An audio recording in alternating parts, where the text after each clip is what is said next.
dude, you know I can like see you at the bottom before you put that on, right?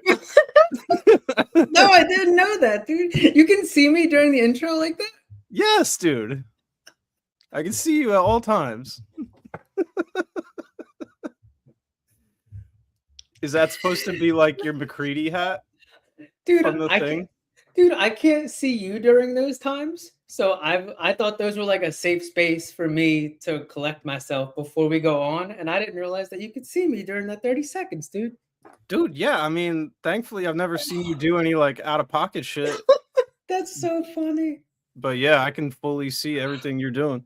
Oh my god, that's fucking hilarious. What's up, man? What's good, bro? How you doing? Doing great. Doing great. Got some hot chocolate.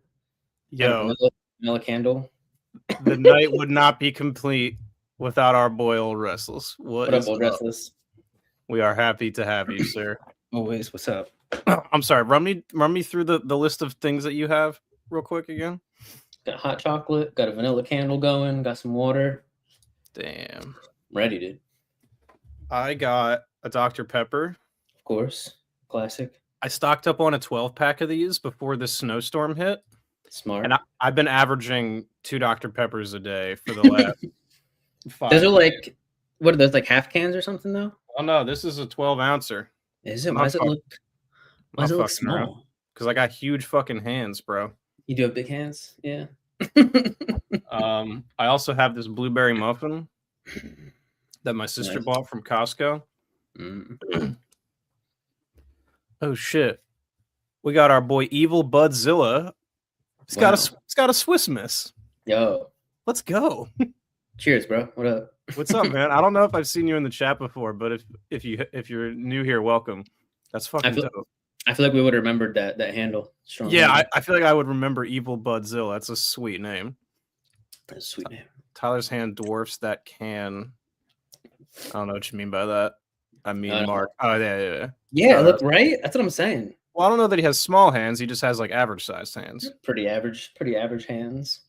I'm generally small. I don't know if that comes through on camera. I'm a very short person. Yeah, I mean, I myself am like 5'4", so like, there's no giants over here. Are you? No. 5'5"? Yeah. Really? I'm not super I mean, dude, you know.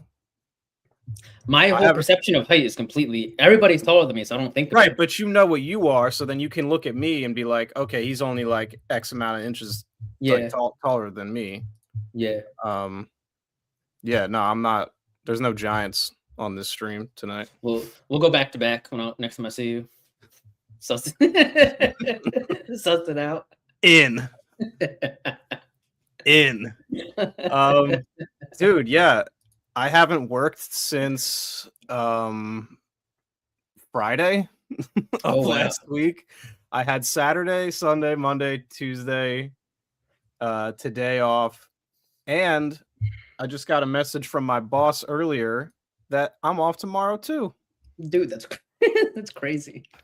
Dude, it kind of sucks at this point because it's like, okay, like starting to get a little bit like need some money. Where the money? Need some money. But it's like just completely out of my hands. We did 34 dinners at the restaurant tonight. Ouch. Which is getting out there plus that parking lot has to be a mess.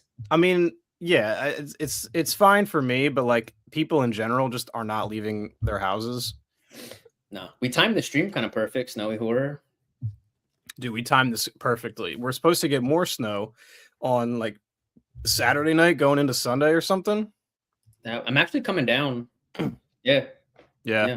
I'm actually coming down there tomorrow, but I'll be there for like 2 days. Oh, what? Yeah, I'm coming. What you got going on? Kevin and Scott are in a show together. They're in a Shrek the Musical. Dude, you told me about this. I wanted to try to go to this. Fuck. Oh, I totally forgot to tell you. Yeah, that's happening this month. It's cool. It's all good. I mean, where's that at? Haddonfield. Dude, that's where fucking Halloween is set. Really? Yeah, they took the name and kind of like appropriated it. Dude, I'm gonna go get Haddonfield, Illinois is a fake place, but Haddonfield, New Jersey is a real place, and that's where they got the name. Oh, interesting.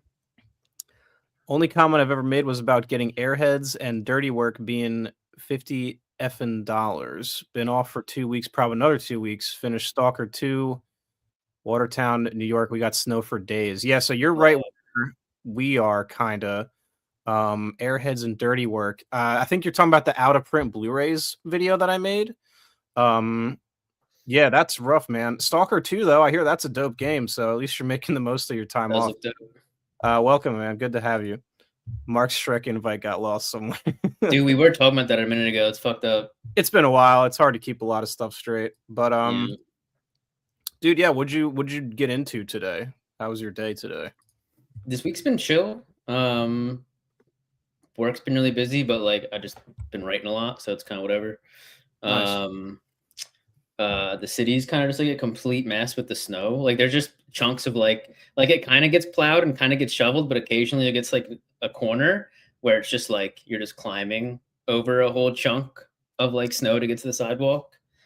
It's chaos. Dude, I was thinking about that. I was like, damn, it's like shit probably sucks over there. Like the infrastructure is such that like everything's already super like on top of itself. So like probably just makes navigating that much harder, man. It's unideal. It's not as bad as like Boston, where they'll get like feet of snow and it stays cold, so it doesn't melt. So by the time you get to like February, you just have feet of snow just like plowed on the side of the road. It's fucking crazy, dude. Dude, last night I went to take the trash out in my backyard. I had 2 bags of trash, and I go to step out onto my backyard, and like the snow, I'm thinking I'm just gonna sink into this snow. Mm-hmm. It is like ice. So I stepped on it and went on my back, like so on some Looney Tunes shit, dude. I fucking trash bags went flying and shit. Dude, that fucking blows. Dude, I was like, fuck. Because when you fall down like that, it is such like a humbling experience. Because like, there's no one that you can like get mad at or like kind of take your fucking anger out on. You're just kind of like, like I'm just on that clown shit. I just like slipped on a banana peel type shit. Dude, yeah, my dad sent me a picture of he pulled the truck into the backyard for something, and it's just on the snow. Like he's just fully on top of there, did not crack, didn't sink. Wait, what happened? My dad had to bring his truck, like drive his truck into the backyard. And like he didn't shovel the whole backyard, obviously. You know how it has like that cement path that goes into the back? He just drove on the snow. He's just on top of the snow, and it's just like a solid layer. And it's not like crumbling under the weight of the truck. Might as well be cement, dude. Dude, it's crazy. The roads around here where I'm at are ridiculous. Even all this time, because apparently the snow is so cold that rock salt is just not effective. And because we're about to get more, they're just not even bothering. So they're kind of just like holding over until after this next wave of snow comes. Well, no, crazy. It's crazy. Yeah. So I've just been chilling in the house. It's honestly been really nice. Kind of exactly what I needed. I've been able to get a lot of like work done on like YouTube stuff. Nice. Cozy. Putting some work in on the Outlast video. This truck drives on top of the snow like it's cement. I don't know about that. Dude, I'll drop I don't know if I can drop pictures in the chat. Oh, here. Old Restless, he's got no reason to lie, dude. I got the receipts, bro. Look at this shit. I don't know if you can. It's just straight up snowed. That's about all the evidence I needed. Straight up snow, dog. Fucking crazy. Close, Old Restless. We are in New Jersey. So yeah, my dad's in Jersey. Where is it? Do we know where Old Restless is located? You don't have to tell us, but I don't know if he ever. I don't know if he's disclosed it. I don't remember. But yeah, dude, today I was looking at getting like a pool table. I think I mentioned that to you. Oh yeah. I went over to the house that the guy who's having the estate sale had it at. Oh, he's in Massachusetts, but he's from New J or NJ. Sweet. Oh, let's go. Yeah, so the pool table dream might be over. Oh, did you see the table? I saw the table. It's like 7.5 feet long, but because it's like a bar box, which are like the kind that they have at JD's, Really all I'd be able to do is take the legs off of it. You can't really break those things down any further than that. And my stairwell in the basement is kind of tight. Yeah. And so like you would need like 4 or 5 guys to get it down there, and at that point there's not Where are you room gonna put for the that. guys? There's no room for the guys, you know.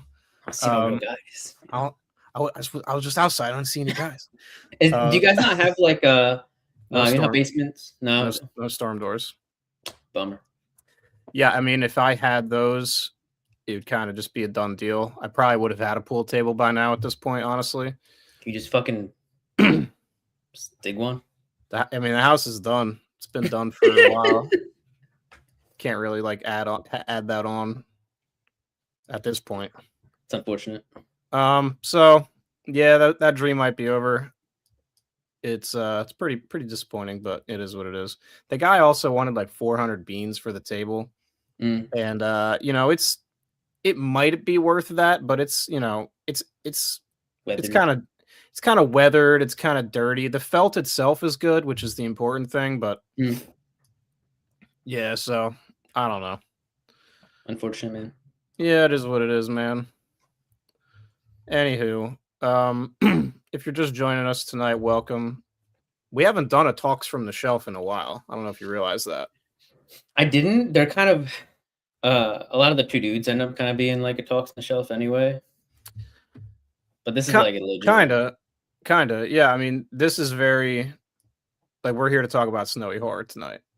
We got our little like pre-show anecdotes out of the way. But we got 5 movies here tonight that are probably the ones you're expecting, and then one that maybe you're not expecting. Indeed. We like to mix it up a little bit. So yeah, I mean, we're talking about Snowy Horror, and like what about Snowy Horror makes it, I don't know, just feels a little different. There's some stuff at play. So yeah, let's just jump right into it, man. Do you have a movie that you want to start with? Because how many of these were first time watches? Only 2, right? Yes. Okay. Well, since I'm curious about how you felt about this movie, because I'm a pretty big fan of this one. It's one of the best horror movies of the 2000s kind of period, in my opinion. Start with 30 Days of Night. I didn't know that you hadn't seen this movie. Yeah, no, I was like generally aware of it, had never watched it, had never even seen like a clip from it or anything. I really liked it. Nice. The beginning is really cool. That whole like first sequence, if not like first act of like the dude on the like walking on the snow, and he like looks back at the ship, and you're like, who's this guy? And then you're like with the cop at Eben. Josh Hartnett. Yeah, Eben. And he's like young cop, lots of swag, kind of just like going through the town. And they do a really good job. I'm sure in the show we're going to talk a lot about like a setting as a character. And it really establishes like this town and the people in it, and just like the vibe. It's kind of cozy. And they know they're getting ready for this like harsh chunk of years. Some people are leaving, some people are hunkering down, but there's kind of this like community feel that they like do a good job kind of culminating. But then you got this bugging guy that nobody knows what he's like. You don't know why he's there. You don't know where he came from, what he's doing. And I always love that, like when like that not ticking clock, but when they introduce a little element where they're like, don't know what's up with this, and they really introduce it well, and then you're kind of not cutting back to it even, but you know it's just like kind of floating out there. Loved that whole first sequence. Yeah, dude. Yeah, so first of all, this is one of like my favorite vampire movies in general. Oh yeah, for sure. I want to talk on the vampires themselves. Dude, they're sick. I love the vampires are really sick. Dude, I love how they don't really speak any kind of understandable language. Like it felt really old, like old Latin. everything about them feels like ancient, like they've been doing this forever. Mm-hmm. And I don't know, just the way they communicate with each other, they feel it's a different portrayal than you kind of used to getting in vampires. A lot of like you think of like Dracula with like the swooshing cloak, or like, you know, very attractive, kind of seductive Twilight kind of vampires. fucked up vampire is pretty good. They did a number on vampires for a while, for about like 10 to 15 years there. Yeah.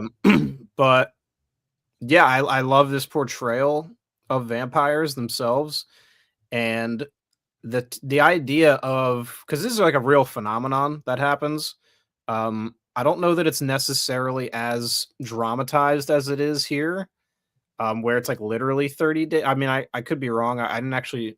I made a video about Snowy Horror like in 2023 or something like that. Dude, I thought it was longer that this happened. I thought this was like a longer chunk of the year where there's like places in Alaska or like further north in Canada or wherever where it's just like, or maybe somewhere in Europe where it's just like fucking dark for like a chunk of the year. Yeah, I don't remember off the top of my head, but essentially what I'm getting at is that it's a kind of a perfect idea for a vampire movie as well. Mhm. Makes you think like how did no one do this? How did no one do anything like this sooner? It is perfect. You Yeah. know? Yeah, and I always like we talk about this a lot too, but I always love when a movie can like, especially like when a horror movie, or like a fantasy movie for that matter, can like set up just a super seemingly normal, believable, realistic set of circumstances and characters that feel real and make you already kind of like care about them. Which this movie does, right? You have kind of the banter between Eben and the dude who lives like outside of town a little bit, the guy with the beard and and like the snowplow who comes in clutch later. Mm-hmm. And they kind of have like a back and forth, and then he's at the diner, and like everyone's like at the diner, and like he knows the like the waitress by name and like shit like that, and just like all of that, it makes you buy into what's going on super strongly, and then it starts to twist that kind of like it starts to slide into something sort of supernatural or fantastical or whatever. And I just feel like that's so strong as opposed to when something is like really overtly right from the beginning, like, whoa, like there's weird stuff happening. When they really take their time to like ease you into it, that like just for me, like really, really hits. And they definitely did this year. I really liked it. Dude, yeah, I you know, you commented on like the town feeling like a very close knit community. Obviously, in a place like this, like everybody knows each other, that kind of thing. Hold on. Budzilla says the sequel's okay as well. I've never watched the sequel. I'd like to get around to it eventually. And I think he's saying that this concept was also in a Tales from the Crypt episode, which I haven't seen either. Excuse me, Dr. Pepper coming back. Yeah, man. I mean, I didn't actually get the chance to rewatch this one. But something that will always stick in my head is the ending of this movie. Dude, can we back up slightly and just talk about how metal a bunch of this movie is? Yeah, so tell me, so because it's not super fresh for me, but it's fresh for you, just kind of walk me through some of your favorite moments. Dude, so much of this is so metal. So like right when the vampires show up, they're monsters. Yeah. Right. But they're very smart and agile, which is very scary, right? Like I'm so used to like zombies who like even if they can kind of move decently well, they're dumb and they're not gonna like coordinate to like do something. And seeing monsters that like are seemingly at least human intelligent, and they look like almost weirdly normal though too. They're wearing like normal clothes. The head vampire guy looks like he like just got off of his 9 to 5 and is like on his way back home. He has like a normal haircut and jacket and like some scruff. He just looks like a dude, but not in like not in a bad way. But it just like it almost makes him look that much stranger because it's not what you're expecting when you think of like a vampire or a monster. Yeah, they kind of if I'm remembering correctly, they kind of are giving off like ancient, like almost like colonial kind of vibes with their outfits. Yeah, but like they could also be Like if somebody was dressed like them on the street here, I wouldn't really think much of it. Well, you're in New York, so that's kind of Sure, but like they're different. in like trench coats. Yeah, big he's boots, basically just got a pants. long coat on. Looks like the one vampire's got a dress on. Mhm. This dude's got a sweet jacket. So yeah, I mean, they're definitely not wearing anything um that is like overly distracting. But Mhm. I love that lead vampire. He's so cool. Like I love the look of him. Like their eyes are all just black. Their They eyes got and their teeth are really good. they got the teeth. I think they have like really long nails too, if I remember right. Yeah, they're like fucking scratching people and just like throwing dudes. So like like they start attacking people, and at first everybody's like, what's going on? And then they're like, we don't know. Maybe there's some people like the outsiders that are here fucking around, and nobody like. And again, they do this well, where like nobody wants to jump to the conclusion that like something supernatural is going on, and then eventually they have to because they all start to see like people just getting eviscerated, and there's a really sick overhead like top down tracking shot that goes through the whole town, and it's just like now all the townspeople are out there and they're just like all strapped up, and there's like vampires running, and then people are just getting like shotgun blasted, and like cars are running into dudes, and it like goes on for a while. It goes to like the whole main road of the town, and it shows like the all out chaos that was going on. Super metal. Um, Once they all get kind of squatted up, like your main squad, there's that scene where they go to get supplies and they're in like that little like convenience store, grocery store thing, and they roll up on that little girl, and she's like 10, and she like looks over and you can tell that she's like become a vampire. And I was like, it's like they're not gonna kill this little girl. And then they very much kill this little girl. They like grabbed her and like put her up against the wall and were like, ah. And then Evan's little brother grabbed an axe and just decapitated her against the wall. And it's so metal. Dude, yeah, there's like that initial scramble where it's like super chaotic. Scramble, yes. A lot of the town dies, and then it becomes because as the name suggests, right? It takes place over a while. So there's like a lengthy period where they're just kind of like hiding from these vampires, like just kind of hunkered up in town, and just it feels like almost like a disaster movie at that point where they're like where you have like a group of people just kind of trying to survive, like almost like if you like let's say they ran out of power or something and you just remove the vampires, like now Yes. they're just fighting to stay alive at that point. In the cold, right? Because that's like part of it too, is like the whole time like they're in super far north in Alaska, it's snowing. So there's just that they like hunker down in an attic for a little bit and they're trying to like stay warm, kind of keep some lights on. I think the power goes in and out a couple times. But it never stays out because later the lights are on again. Mm-hmm. And there's actually a part where the snow helps them, which is interesting because they're actually looking outside and they want to go to that like supply store, and they wait until a really bad snowstorm comes through and then they use that as cover, which was interesting because usually in like a movie like this, like the snow is like an antagonist almost, right? In like a snowy horror film. And in this, they actually used it as like an ally, which was cool. So what does it do? Does it like cover them? Like, does it hide their heat signature, or is it they literally just don't see them because it's snowing so bad? I literally can't remember. I think it's just like snowing so bad, and they think that it's like the vampires are less likely to be outside during that time. But they literally make it a point to be like, oh, like the snow, because like they go there when it's snowing really bad, and then while they're in there and they decapitate the little girl, it stops snowing, and then they're like, shit, okay, we can't actually go back out right now because we lost our cover. So they're pretty explicit about it. That was cool. There is my only, and we got to keep talking about like some of the fighting scenes in the end and stuff, but my only gripe with this movie is that some of the timing was kind of loose. So like there's like they were just in the attic for like a while, and it's hard to tell. It felt like a couple days, but it seemed like it was actually like closer to like a couple weeks or so. And then at the very end, our main character does something because like he feels like he has no choice but to, but then like then it's the end of the 30 days anyway. And I was like, maybe he didn't actually have to do that. And I think this was actually pieced together from, this was like an animated, like a comic, what are those called? Like a graphic novel? Yeah, it's like a graphic novel series that got put into a movie. So that could be part of the result there. But well, let's talk about that, because I'm confused what you mean by that as far as the ending there. Because you said he didn't have to do what he did, Josh Hartnett?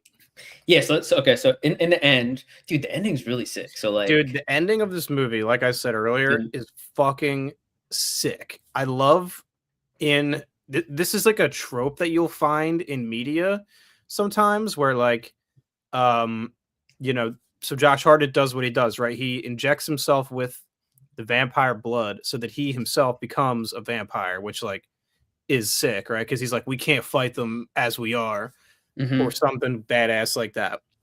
He decapitates his best friend, like his boy, right before that.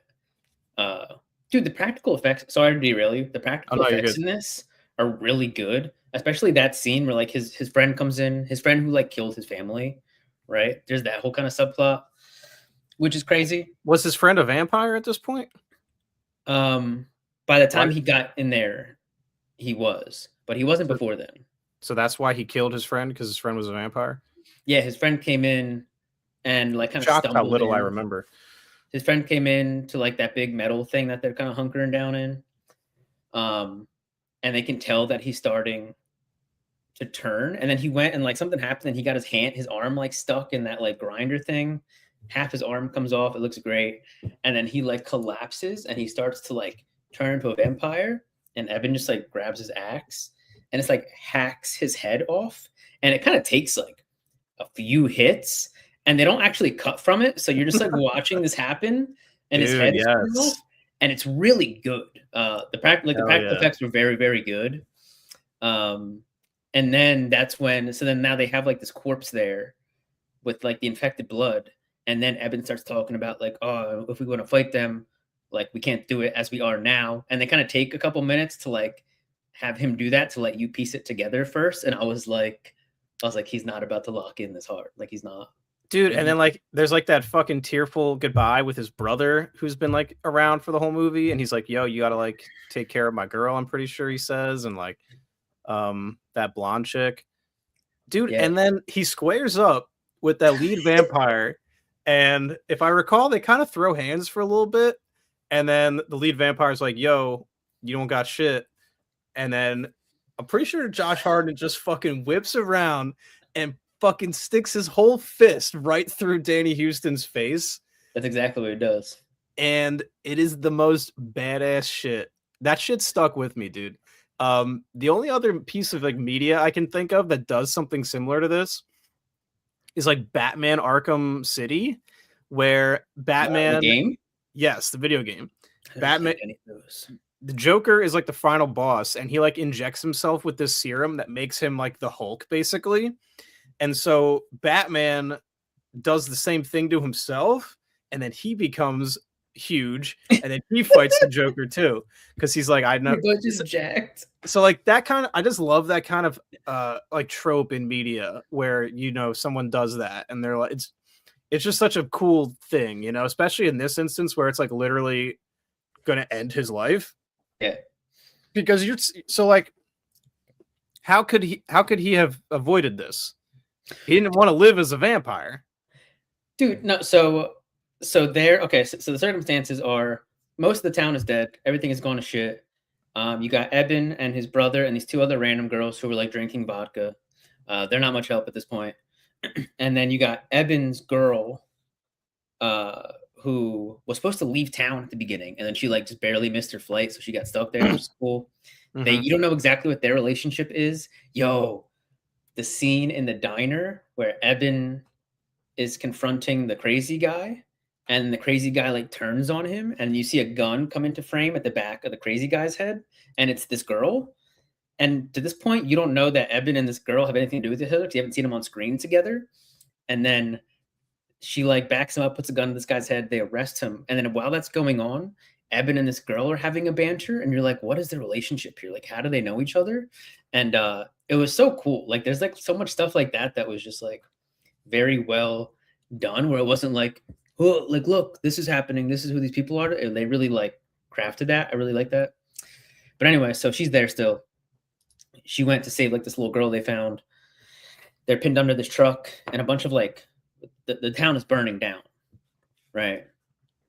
And so they're like, okay, like either we have to, like, if we try to go get the girl and the little girl, the vampires are going to see us and they're going to kill all of us. But if we don't go get them, then they're just going to catch on fire, and they're going to die, and that's not good, obviously, right? And then so Eben is like, all right, in order to save them, then I have to like, I got to go vampire mode, and so he does that, and then that fight only takes like a couple minutes, and while they're fighting, the girl and the little girl get out from under the truck, but the rest of the area that they're in never actually fully catches on fire. And then as soon as that fight ends, the other vampires are like, all right, shit, like sun's coming up, we gotta leave, and the sun comes up. And it's like, had they just waited like 4 more minutes, then the vampires leave like right then. They're like, all right, shit, we're out. And then Eben is like not even fully a vampire yet as the sun is coming up, and then he's just like, damn, like I gotta ride this out there. There's kind of no going back. And it's like, I don't really care. And it's like it didn't really detract like from like my enjoyment of it. But I was just really surprised that like that fight ended, and then they were like, oh shit, the sun's out. And I was like, you should have just like, were we not keeping track of the days? And that's what I mean is like in a movie Maybe like they this, didn't know that the sun was about to come up. dude, he should have been keeping like, that's what I mean is like in a Oh, movie they're like fighting this, for their life. They don't I have would've- time.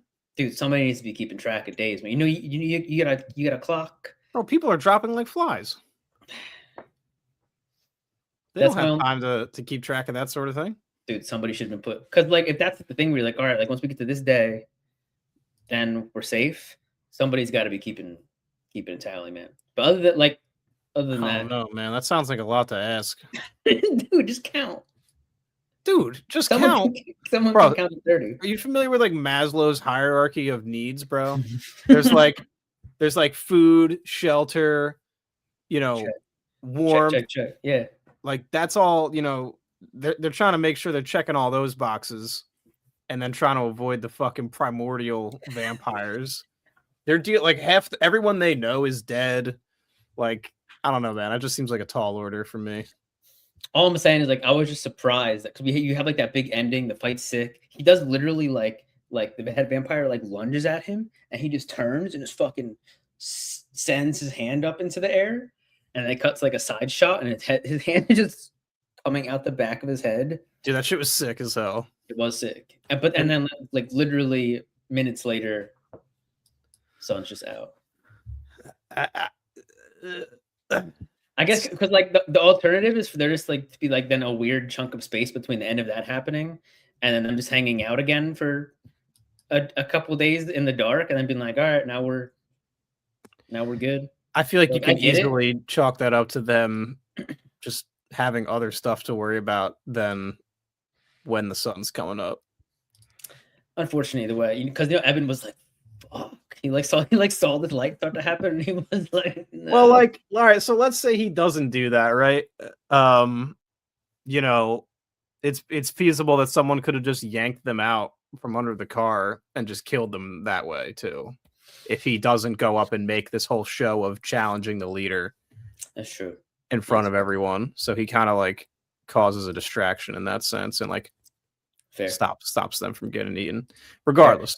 Fair. Dude, and I do, and like for what it's worth, I do really like, timing stuff aside, I do really like the ending because at the beginning, or at some point, they established that like Eben and that girl separated because Eben didn't want to have kids yet. And then by the end, what you're left with is like his girl goes out to like save this random little kid that you don't know who it is, but just like some kid in town who presumably like she's covered in blood. So you assume that her like family got killed. So then she's with this little girl, and then Eben and his girl are up on like the mountain. And at some point he's like, we're going to watch that sunset together, babe. Like whatever, like like when all this is done, we're gonna be good. And they go and they watch it, and she's like holding him, and he's like flaking. He's turning like that, like ash, and it's like flaking. And again, Dude, the practical effects are super good. It looks sick. that shit was sick, dude.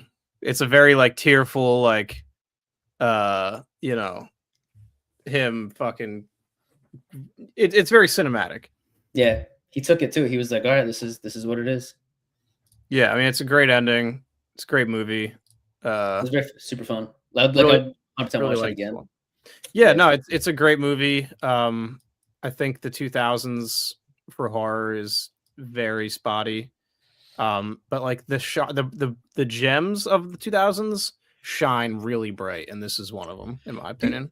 Dude, this movie, last thing on this too, this movie has a lot of really cool, really good shots, like wide establishing shots of buildings.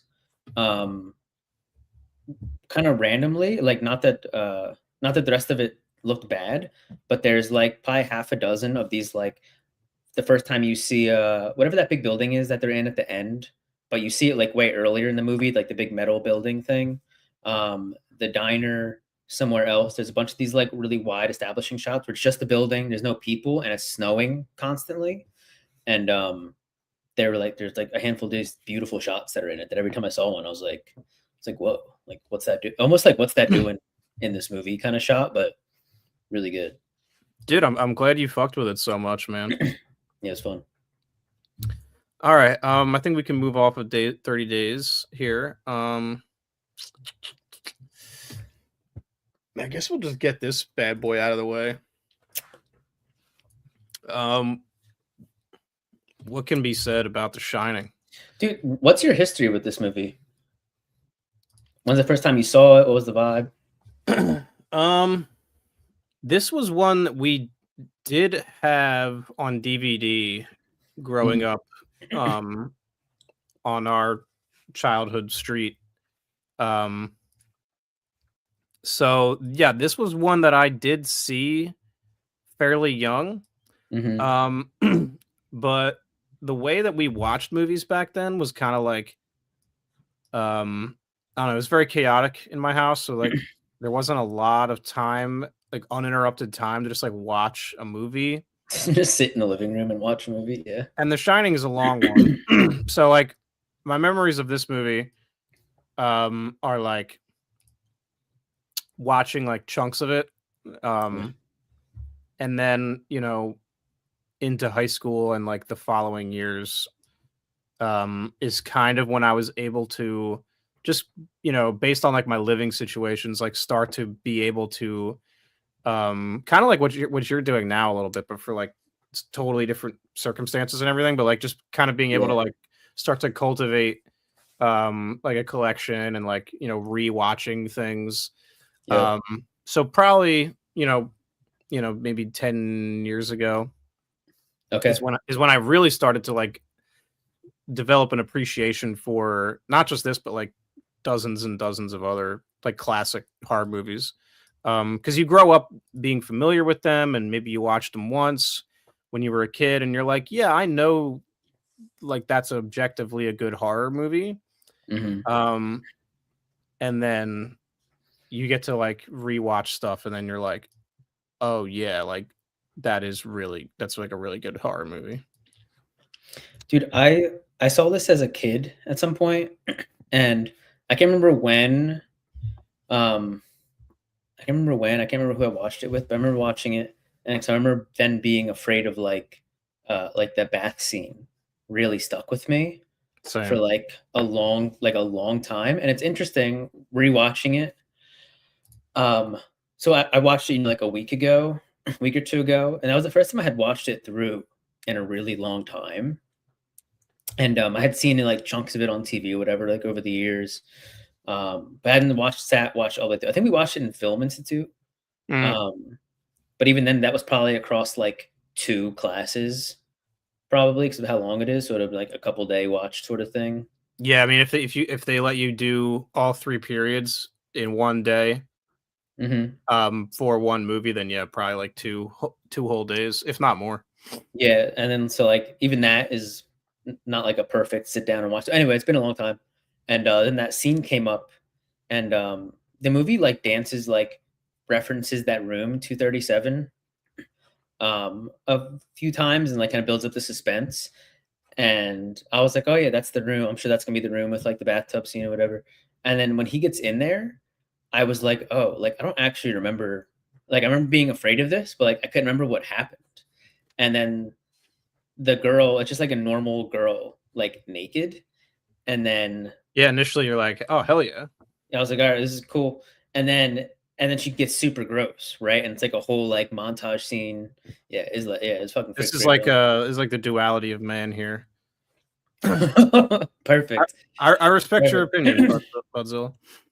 Me and Mark have conversations like that on here about occasional movies. But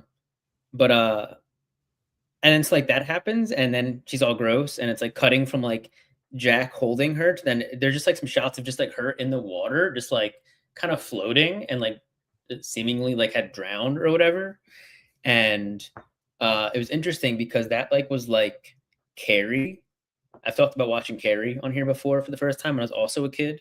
And it did like the same thing to me where it's like, yo, like, check out these naked girls. And I was like, bet, like, what is this? Like, this is awesome. I'm definitely locked into whatever this is. Yeah. And then the movie just like, and then I was like, all right, well, this is terrifying. And then I don't know, like, over years, like, literally just like mentally, emotionally scarred me, right? So I'm like, I don't know how to reconcile these two things that I felt from this. Yeah. It kind of like It did the makes same you thing. like feel like weird and guilty about being into it at first. You know what I mean? Yeah, dude. I feel like that's totally the intention there. Yeah. Hall and Oates is in the house. What's up, man? What up, Paul? We're talking about The Shining. Dude, yeah, I didn't mean to interrupt. Did you have more on that or? No, but it was just interesting, like that. And we'll talk more about that scene, I'm sure too. But that was just like in watching that, I have such like a weird visceral connection to this movie. Even have not, it wasn't something I watched a lot as a kid. I probably saw it that one time and then never really watched it again as a kid. But same thing as Carrie, like it's something that I watched like once by chance, just happened to watch it, and it like really, really stuck with me in like a weird, profound way. And seeing that scene and making that connection this time, I was like, oh, I was like, that's how they did it. They were like, yo, look at these boobs, and I was like, cool. And then they were like, it's like, fuck me up. Dude, I mean, that's one of my favorite things about doing these shows with you is like it's a great excuse not only for you to watch these things, maybe you haven't seen them in a while, or maybe you've never seen them at all. And then on top of that, you and I just kind of get to talk about them. And you know, as far as The Shining goes, like we could do a whole 2.5 hour show on this movie alone. Literally.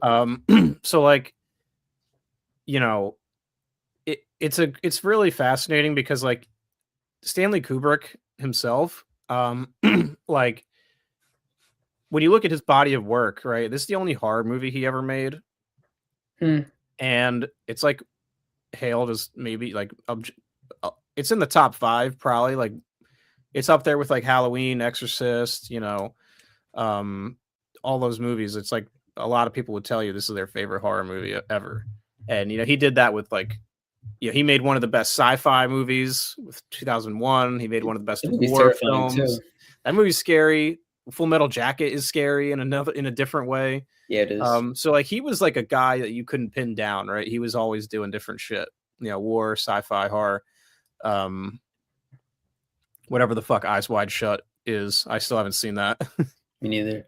And then, you know, so I always find that really fascinating. I talk about that a little bit in this new video I just did on the House on Sorority Row, where like non-horror guys make a horror movie, and it always winds up being, not always, that's probably not right, but it always just winds up being, in this case, it winds up being a really interesting thing, because not only that, but he also changed a lot of stuff from the book. And like, you know, Stephen King is like famously not a fan of this, because he changed it. And then Stephen King and Mick Garris, who directed Sleepwalkers, they teamed up in the 90s and made a Shining mini series. Did you know that this existed?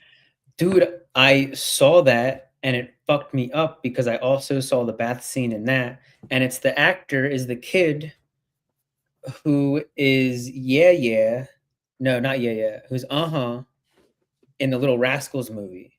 Oh shit. And so I remembered, I'm not going to go deep into this, but my memory of the bath scene became that kid, that actor. And then I saw it again at some point, and it was a different kid, and it added to the how confusing that whole scene was for me. Yeah. I've never seen like a frame of the Mick Garris Shining. Apparently, That's it's not very good, Mhm. but it is more faithful to Mm. what King had in mind. And so, yeah, I just wanted to get your kind of take on that and like what you think of Kubrick deciding to change stuff in order to make what is inarguably, still a great horror movie. Dude, that's really interesting because it's like it's interesting that King doesn't like I mean, I've never read The Shining. I want to. It's We it, saw a great copy of it at Barnes& and Noble a few months ago. yeah, it's not a terribly long book. You could I was definitely surprised. Yeah. get through that one pretty quick. Yeah, but, I'm surprised I wonder how different it is because I think that, like, this actually, um I feel like this movie actually captures what, like, King's books feel like more. Like, to me, like, I talk about this a lot, but, like, so much of his writing isn't, like I don't think of horror. I think of, like, really good, interesting characters, very almost seemingly normal situations and, like, events that he then kinda just, like, sprinkles weird shit into, and then it really swells by the end, but for, like, long stretches of it, like, it's not all that weird, and there's kind of just, like, this undertone of something strange happening, which is, like, exactly what The Shining does so well. There's probably, like, half a dozen, like, scary scenes in this in the, like, 2-hour and change runtime. It's not, like, an overtly scary movie. Dude, yeah, no, agreed. Most of the scares come like towards the middle and the end. So if I'm not mistaken, like some of the biggest changes are, specifically with like Jack Nicholson, he kind of starts out the movie like just feeling like Kinda not that yeah. far off from being Kinda crazy. icky, yeah. And in the book, it's a much more gradual process as he's sort of inhabited by, the spirit of like Grady and stuff. Mhm. The endings are different. And, if anyone in the chat watching knows, please feel free to chime in. Um, but yeah, I think it's not like there's still stuff in it that is in the book. Sure. But then he just kind of took some liberties and it's like, I don't know, it fucking worked. So I can understand King not necessarily being happy about it, but then you also got to consider like when it comes to King adaptations, first of all, like they run the spectrum. Like there's dog shit and there's masterpieces. Absolutely. And this qualifies, whether or not it's to the letter what you wrote. I don't know. I think that's still something that it's a feather in King's cap too. For sure. You know what I mean? In a For way. sure. Yeah, and I would wonder, like, King doesn't have a good like, what, he did one actual screenplay that was really and it was really bad? Yeah, that was Sleepwalkers. Sleepwalkers is Mm. is an acquired taste. I wouldn't say it's bad. Okay, But yeah. but so given, like, at the end of the day, like, I think I'm very okay with, like, King writing his story, which he's great at, right? I'm gonna write a book, and then Kubrick, being someone who's great at making movies, being like, "Hey, I'm gonna take this, but I'm gonna mold it into a really great movie." And, like, I think that they both achieved those things, and I could see King at the time, though, especially at the time this is what year was this? The movie came out in 1980. Right, so King is, like, So, I don't the not book must have been sometime in the 70s. and Carrie was 74? The Like, movie Carrie? the book. The movie Carrie is 76, and I think it came really hot on the heels of the book. I think the book was 74. Something like that, yeah. But so, like, even though, like, I'm sure he's, like, has seen a bunch of success at this point, but, like, King isn't, like, uh it'd be a little different now. I would give him some more leeway of, like, weighing in on the filmmaking process for something that he wrote if he wanted to, Mhm. but then for him who he was, for somebody like Kubrick being who he was, I don't know. I feel like we're harping on this too much, even maybe, but like I do think I think they made the right call, and I think that they nailed like the tone of King really well. Still, Dude, The Shining is like his 3rd book. it's fucking crazy. He did Carrie, Salem's Lot, and The Shining. which is like a crazy streak. That is But dude, crazy. yeah, I want to talk about what you mentioned there about how like all of King's work feels like it's very character focused, Mhm. and then like always on the periphery, almost like beyond the scope of our understanding, um, is where all the weird, crazy shit is happening. And we only ever, even by the time the story's over, we only ever get like a smidge of what's actually going on. It always feels like there's this whole other world just beyond the reach of our characters, and it makes you fucking be like, what the fuck is going on? Yeah. And it's so much more interesting that way. And King Yeah. is so great at that. And like, by the way, I want to show you where I'm at in Oh, Wolves fuck, of the Kala. I'm closing in, man. I'm reading Here. the book 5 of Dark Tower. Hold up. We got Saturn Video. Sleepwalkers is an acquired taste. My guy. You and me are like, we're locked in. Here, people are at in Dark Tower. Dude, you gotta like finish that. You're like done. I know. I'm like right there. There's like 100 pages left. Dude, so that's your second time reading through the whole series? Yeah, I don't want to finish it again, man. Dude, you're about to lap me, dude. Wow, I am. Dude, and I read Wind Through the Keyhole this time too. Oh fuck, I forgot about that. Should I read that after I finish the 7th book? Yeah, you can go back to that whenever.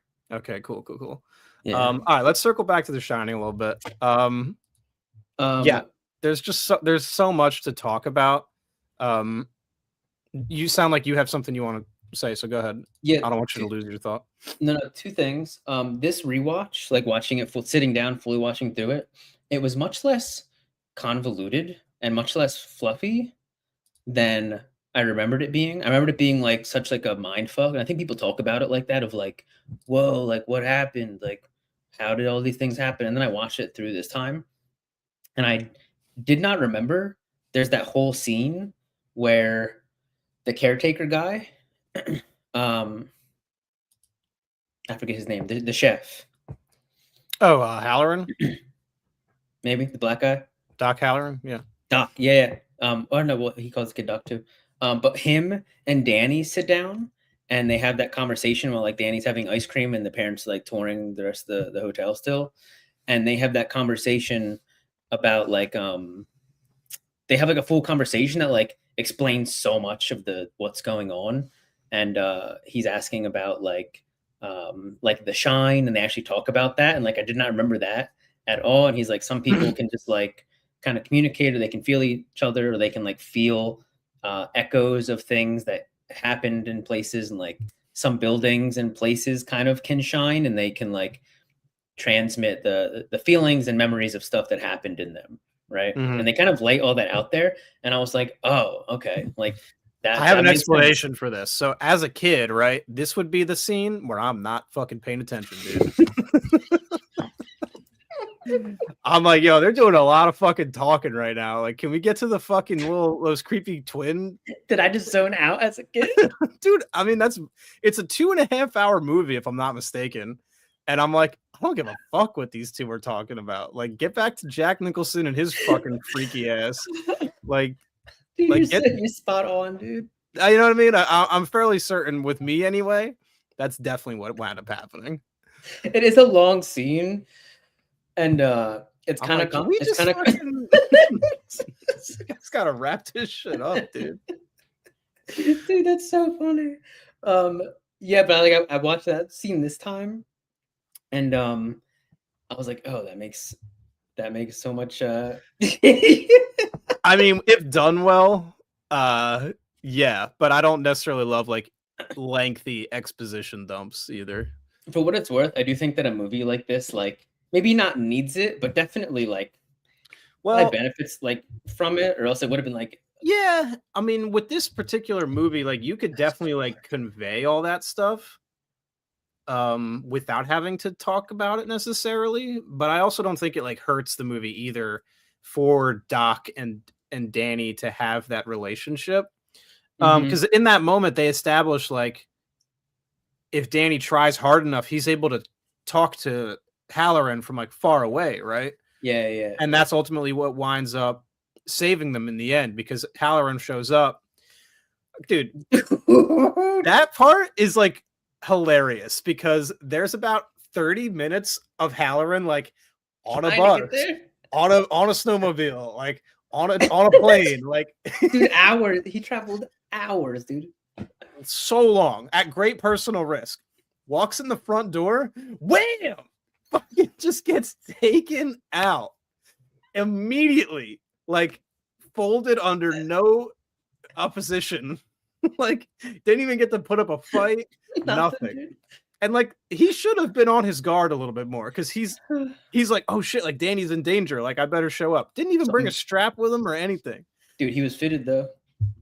Dude, he was fitted though. But it winds up saving them in the end because they take his snowmobile out of there. Yeah. But yeah, that part is like it's kind of hilarious. I don't know if that's intentional or not. If I'm just Jack yells too. He's like, ah, right in the chest. Dude, he gives such a primal yell. Dude, so we have to talk about the hotel. The hotel is like a character in and of itself. So good. And a running theme that all these movies have, all of them for the most part have, is like the sense of isolation. Mm-hmm. So I'm going to pose this question to you at the end. And I want you to think about it as we go.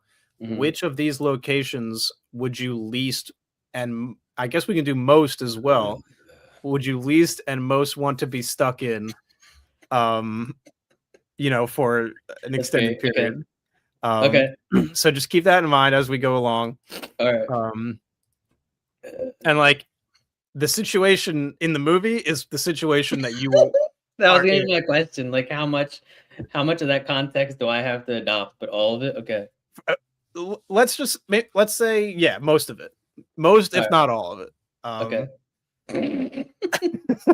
Maybe like you're there while the other stuff's happening to the main characters. So like some of the heat's taken off you a little bit, but like you're still like you're kind of bugged out regardless. I'm just like in my room like playing video games. And I hear Jack you see Danny kind of just like on his trike, just kind of rolling by your room. I'm like, no.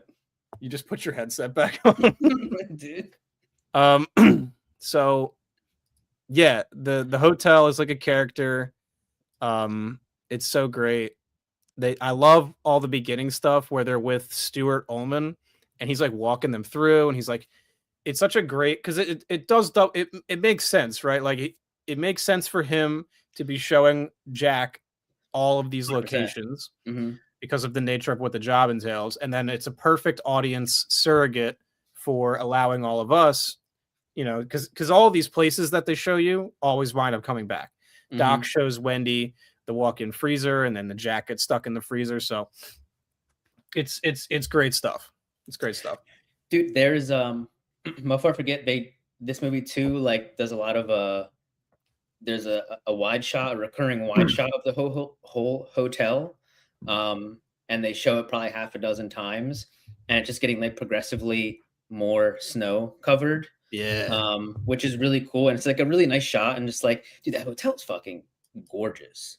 Dude, apparently you can stay there still.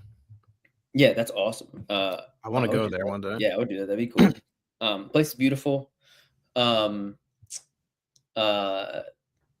wanted to talk about Danny and how good Danny is. It's like the kid as an actor is just super solid. And Tony is so interesting. It's so good. I don't know if like in the I wonder if like in the books if he did like the finger thing or not. But the way they like build up that character of Danny, and he has this like he calls Tony like a little boy who lives in his mouth. And which at first you can kind of like pass off as just like, oh, kid doing weird stuff.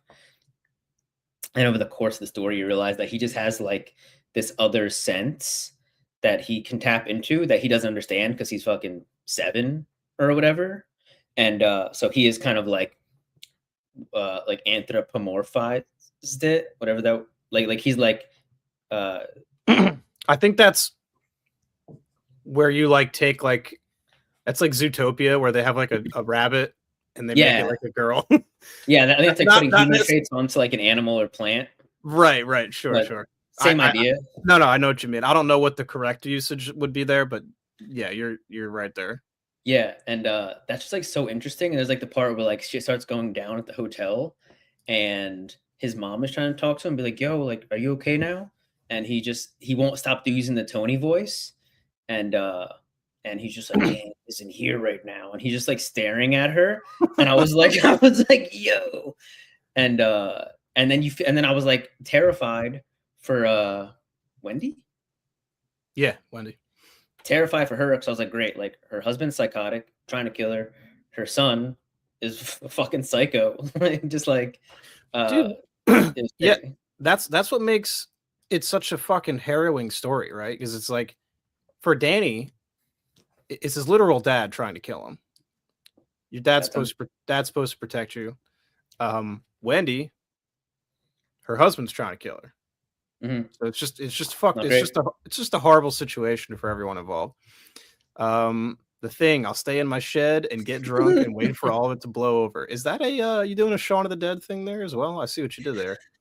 Undead of Night is here. What's up, dude? See, this is what we need right here. Some of the things I think you would miss from the movie and the book. No maze. No bloody elevator. No maze. Yeah. There's no maze, but it's like hedge animals. Huh. There's like a lion made out of a hedge. Almost like a garden, like an art garden kind of thing. Yeah, and I remember now they like come to life and stuff, and Jack like notices them and they're like different locations and stuff, if I remember correctly. Fuck that, that's like no all word shit. And both novel and movie are great. I agree. Interesting. Oh, very cool to know. Dude, was a furry, I'm calling it now. He was ahead of the game. Dude, he was ahead of the game with that. He had that head game. That shit was crazy. We're gonna get to that. Did you have something that you wanted to?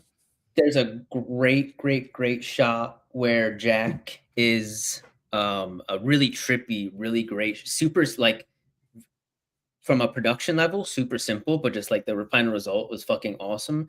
Where Jack is inside and he walks over to this table that you hadn't really seen yet, or maybe you did, but it's a table and it has a miniature version of the whole maze that's outside. Yeah. And he goes and he looks over it and he looks down at it. And then the shot cuts to like an actual helicopter shot of the real maze, and Danny and Wendy are walking in it, and they look real small because of like how high the shot is. And so it literally looks like it's like seamless, right? It's like this perfect shot, and it like it's super simple, like, you know, relatively simple to pull off.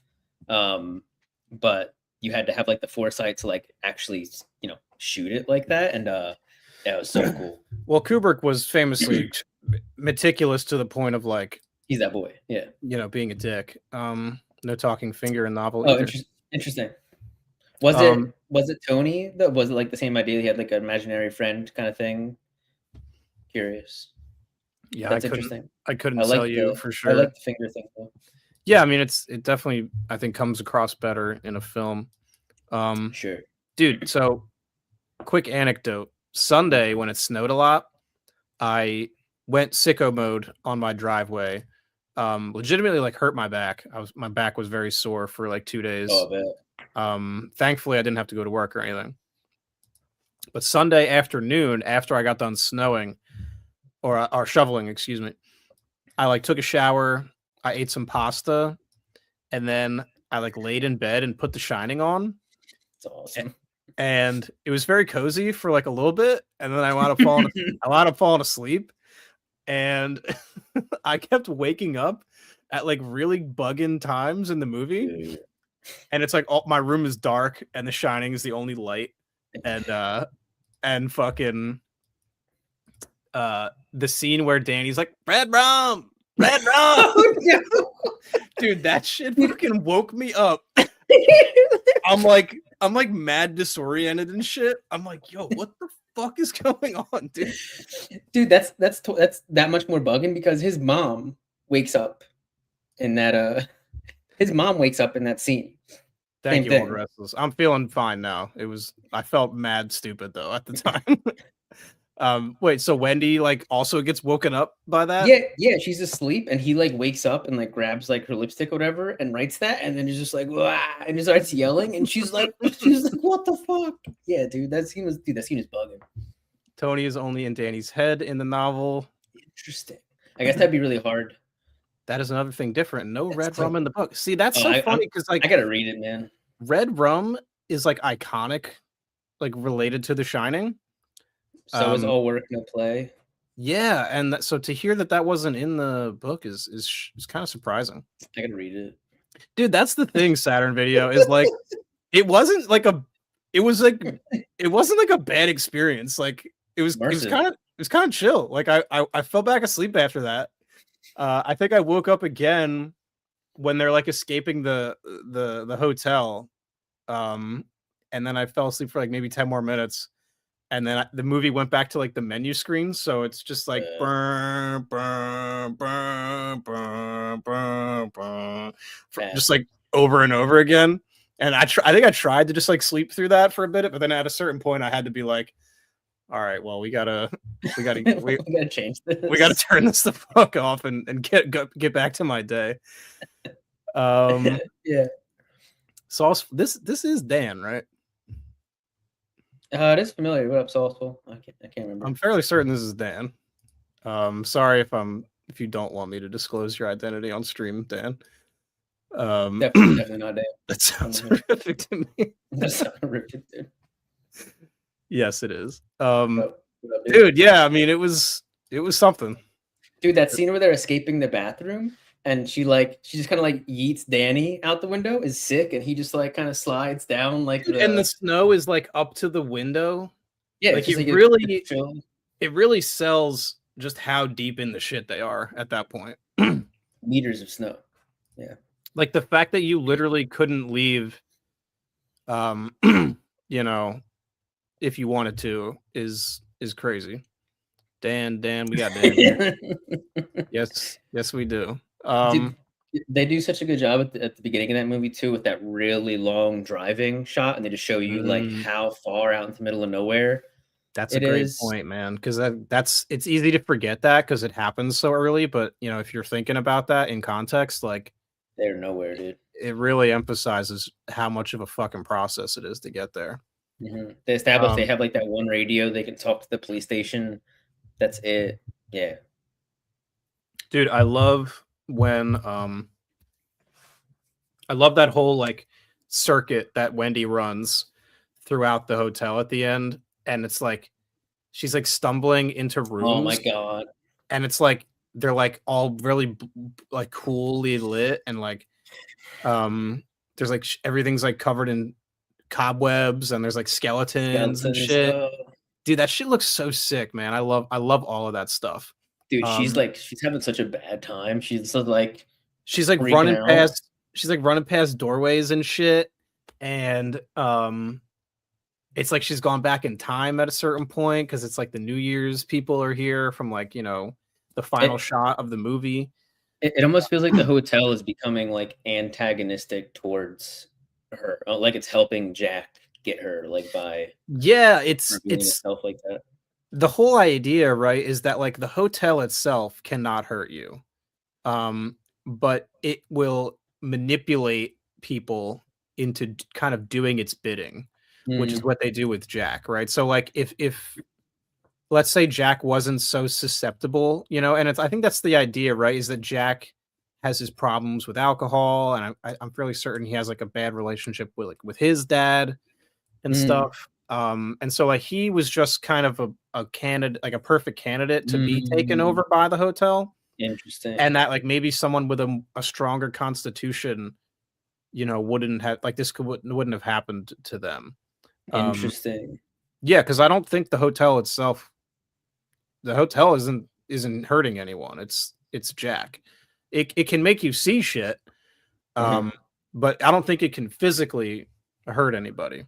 Dude, at the beginning when they are you can just when I like bring these up, we can just kind of keep saying what we're saying, and then eventually I'll get to see it though. That's fucking sick though. I would love to see this in theater, especially in IMAX. It's gonna be crazy.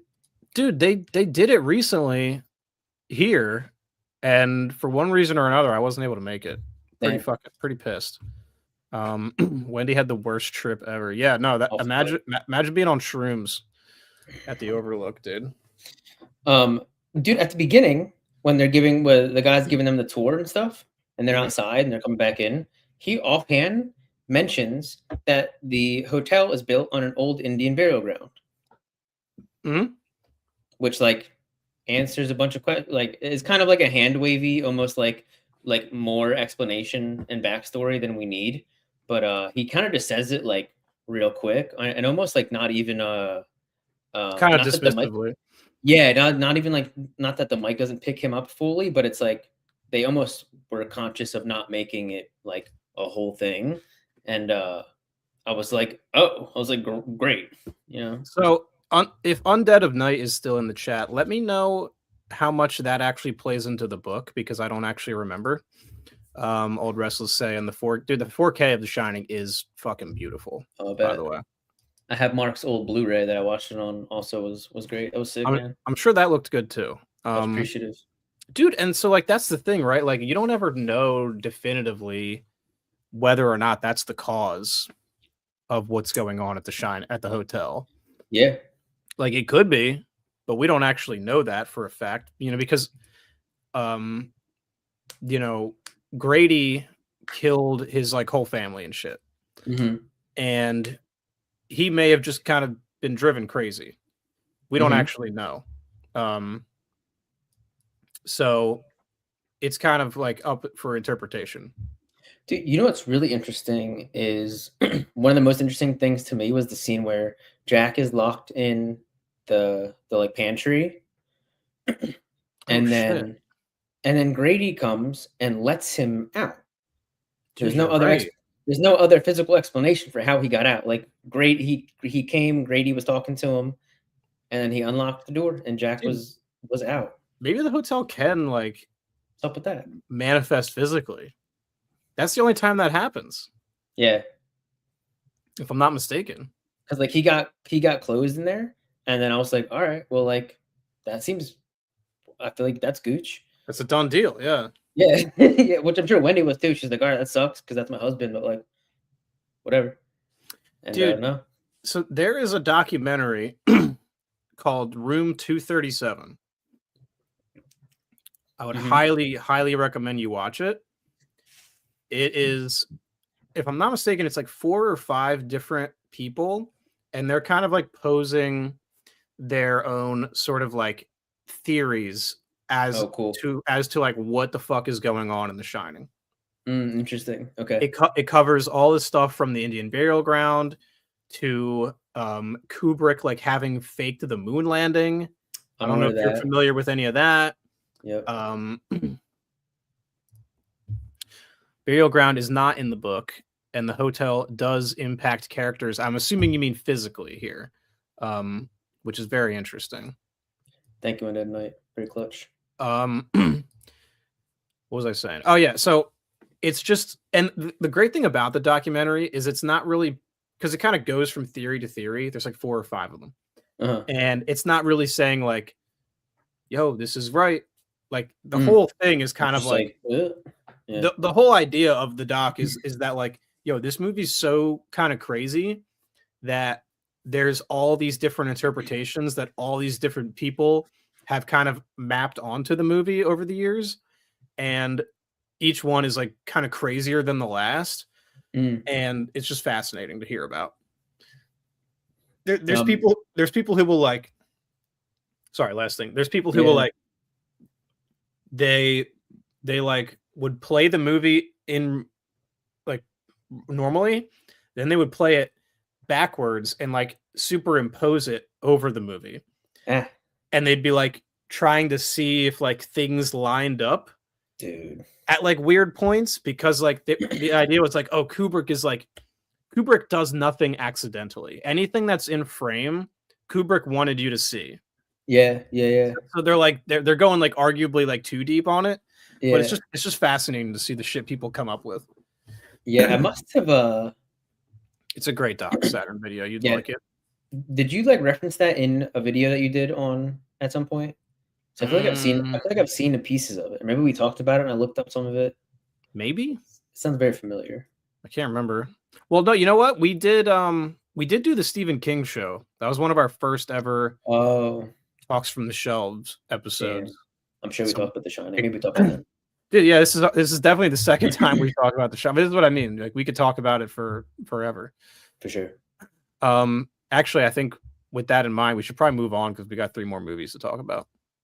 Yeah, I'm looking at my notes. Oh yeah. I don't want to. No, I'm seeing anything else important. Gotcha. The decrepit lady is fucking gross. Ew. Oh, this is the Undead of Night brings up a good point. Have you guys read / seen Dr. Sleep? Mm-mm. Are you familiar with Dr. Sleep? Yeah, and I know it's a sequel, but I haven't read or watched it.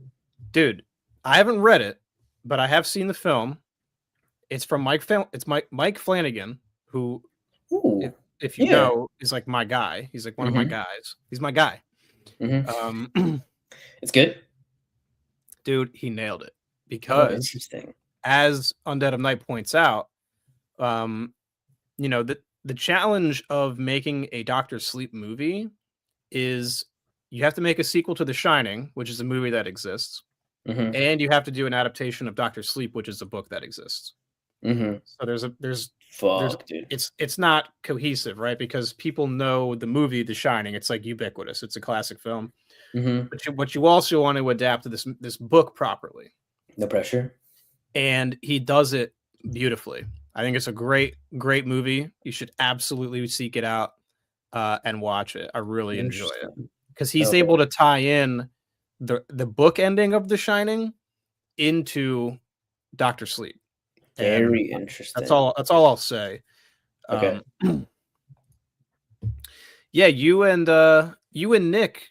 Shout out Nick from the Lost River Drive-In. That's the homie. I know you two both kind of share this opinion. Not really a hot take for me. I mean, The Shining has such cult status. Not even cult status, just like masterpiece status. That it sounds controversial to say, but like, I don't know. As a movie, Dr. Sleep is, I think, pretty damn good.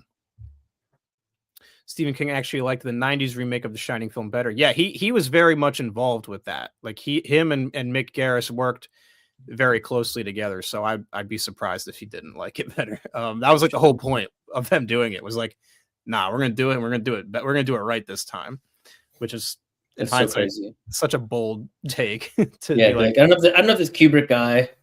Well, but then it's like, oh, we got this King guy, and it's like, okay, well, maybe he was onto something. Fair, yeah. Maybe Mick Garris wasn't the right guy. I fuck with Mick Garris, but you know, maybe should have gotten someone better.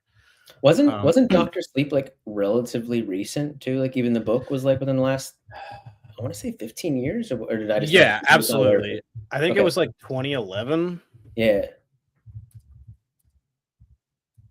I remember seeing it new, and it was seeing there was a sequel to The Shining, and being very confused that it came out so far. 2013. Wow, that's like Black House. Oh, well, I don't know when it's set. I don't know if it's set a long time after. Never mind. I don't want to say it's Danny as an adult. Okay, that's all I'll say. You got to read Black House. Dude, I do because I know it ties into Dark Tower. I don't know how. Black House. It's so fucking metal. Fuck. Okay. All right, fuck you. So sick. Is The Shining your favorite Kubrick film? I'm assuming he's asking both of us. I mean, shit, bro. It's up there. It's up there. I really love Carrie. I really love Christine. No, Kubrick. Oh shit. Oh fuck. Okay. Shit, I totally missed that. I'm restarted. So I've seen The Shining a lot, but I've only seen 2001 once, and I've seen Full Metal Jacket, and I think those are the only 3 Kubrick films I've seen. I haven't seen Eyes Wide Shut. I haven't seen Clockwork Orange. I really need to watch that. Yeah, I know. Big blind spots for me. So I'd probably say yes. One of the best things in the Shining series was King played band leader Gage Creed. Oh, like an adult Gage? Wait, how does that work? Played band leader Gage Creed. Gage dies in Pet Sematary. I don't think I'm understanding. Maybe I'm not understanding you right. But dude, that does remind me though. King also wrote. Oh, he has so many cameos. It's always great seeing him. In Pet Cemetery, that's like another Indian burial ground. So I don't know if they. Well, that would. I don't know. It's just an interesting overlap. I hear the Pet Cemetery is like horrific, is like or super scary, like the movie. The movie is like pretty good, but as far as books, apparently it's one of his scariest like books. Maybe I'm thinking the book. Okay. Because the movie was like 89, and it's got some of like almost like that borderline like 90s kind of cheese to it. The subject matter is horrifying, but I've never really like loved Pet Cemetery. It's also been a long time since I've even seen it, so maybe that could be why. Spartacus, hands down, is Kubrick's best film. I haven't seen it. I know that's early Kubrick. Full Metal Jacket is my favorite, then The Shining, then A Clockwork Orange. Dude, Full Metal Jacket is a fucking harrowing experience. Like, because it's like two different movies. You have the boot camp stuff, and then you have like the Vietnam stuff, and it is fucked. Dude, I watched that movie on my laptop while I had COVID really bad. When I was at like my ex's grandparents' house. We were like staying there for a few days for something. And Dude, so I got all of that sounds not ideal. I got stuffed into like the office bedroom because I had COVID. And so I was just like in there up at night, and I was, for whatever reason, I was like, it's time to watch Full Metal Jacket, and I was unprepared, dude. Dude, of all the things you could have picked to watch in that scenario. Dude, so my experience with 2001, I believe I was like out at the bar. I had a few beers, nothing crazy. Came home, smoked a little weed. Oh, you know what? I was off an edible too. Maybe that's what it was. Oh my God. This is a trip. I was off some substances. And I sat in my room here, and I finally put on 2001, and I think I like moved my computer chair like over to the TV and just kind of sat in front of it.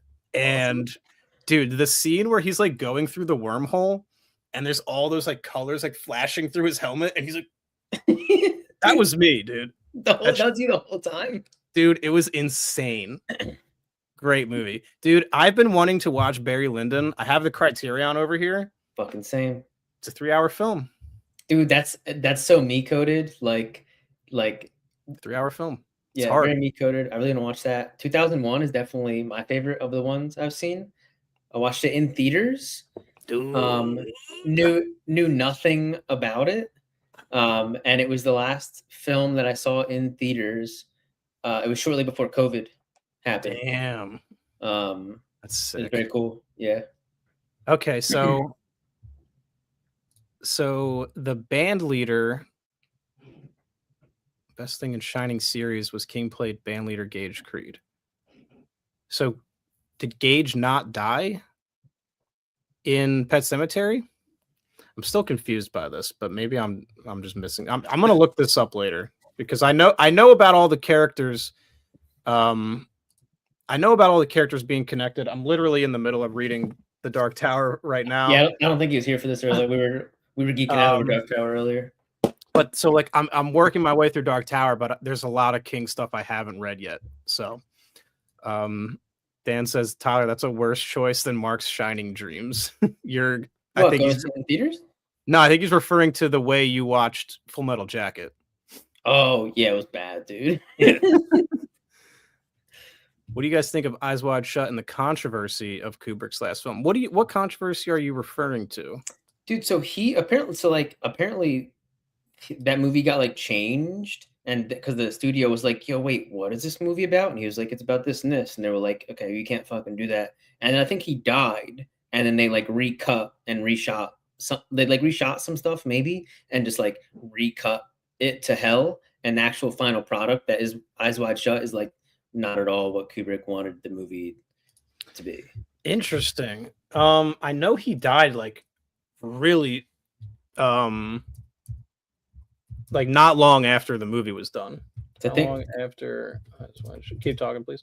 I think like from what I've gathered anyway is that Eyes Wide Shut was originally supposed to be about like a like wealthy elite like eating people or doing like weird stuff with like Like a Eat lot the of Rich type shit.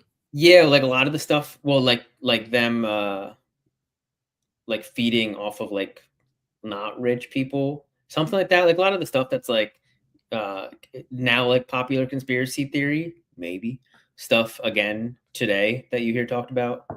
Um, it was like about like almost like Epstein coded, right? Of like, oh, there's like this weird place where all of these like super wealthy elite people go and they do a bunch of weird ass shit that they should that's like super weird and like demonic and fucked up, and everyone's like, nah, nah, nah. And but then we're like, oh, I don't know. At least my knowledge, that was like roughly kind of what it was dealing with. Okay. Yeah, I mean, it's hard to say without having seen it, but so the Yeah, Google I'm talking out of my AI, ass, but the AI overview here is Kubrick died like 4 to 6 days after screening his final cut of whoa, Eyes Wide Shut for Warner Brothers. Okay, wow. so it's possible then. Yeah, so he died in March, and then the film was released in July. So yeah, they definitely could have fucked with it if they had decided to do so. Dude, imagine WB making like a sick ass movie. Isn't that crazy? I mean, they make good movies. Or like something like this. It seems like it's like it sounds so weird to make something like this now. Well, now I feel like I don't know. It's hard to say because like the '90s, they were making all kinds of shit, and especially now, you could totally get away with making a movie like this. Again, hard to. We can't even really speak on this because we haven't fucking seen this movie. Literally have not watched it.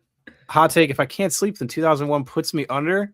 This makes a lot of sense because the first like 30 minutes of this movie has no dialogue, and it's all just like shots of like space and like. Dude, I feel like a lot of the movie has no dialogue. Well, I know for a fact slow. that it begins with like little to no dialogue whatsoever. Yeah. Gage definitely dies in Pet Sematary book. You are correct, but sometimes okay, I see what you're saying. Sometimes they do come back. Yo, have you read that? Sometimes they come back. Yeah, that's like a short story, right? Yeah. That it has a pretty cool movie too. Really? Yeah, I don't remember if it was a TV movie or not, but yeah, Eyes Wide Shut was pretty much supposed to be Society 1989.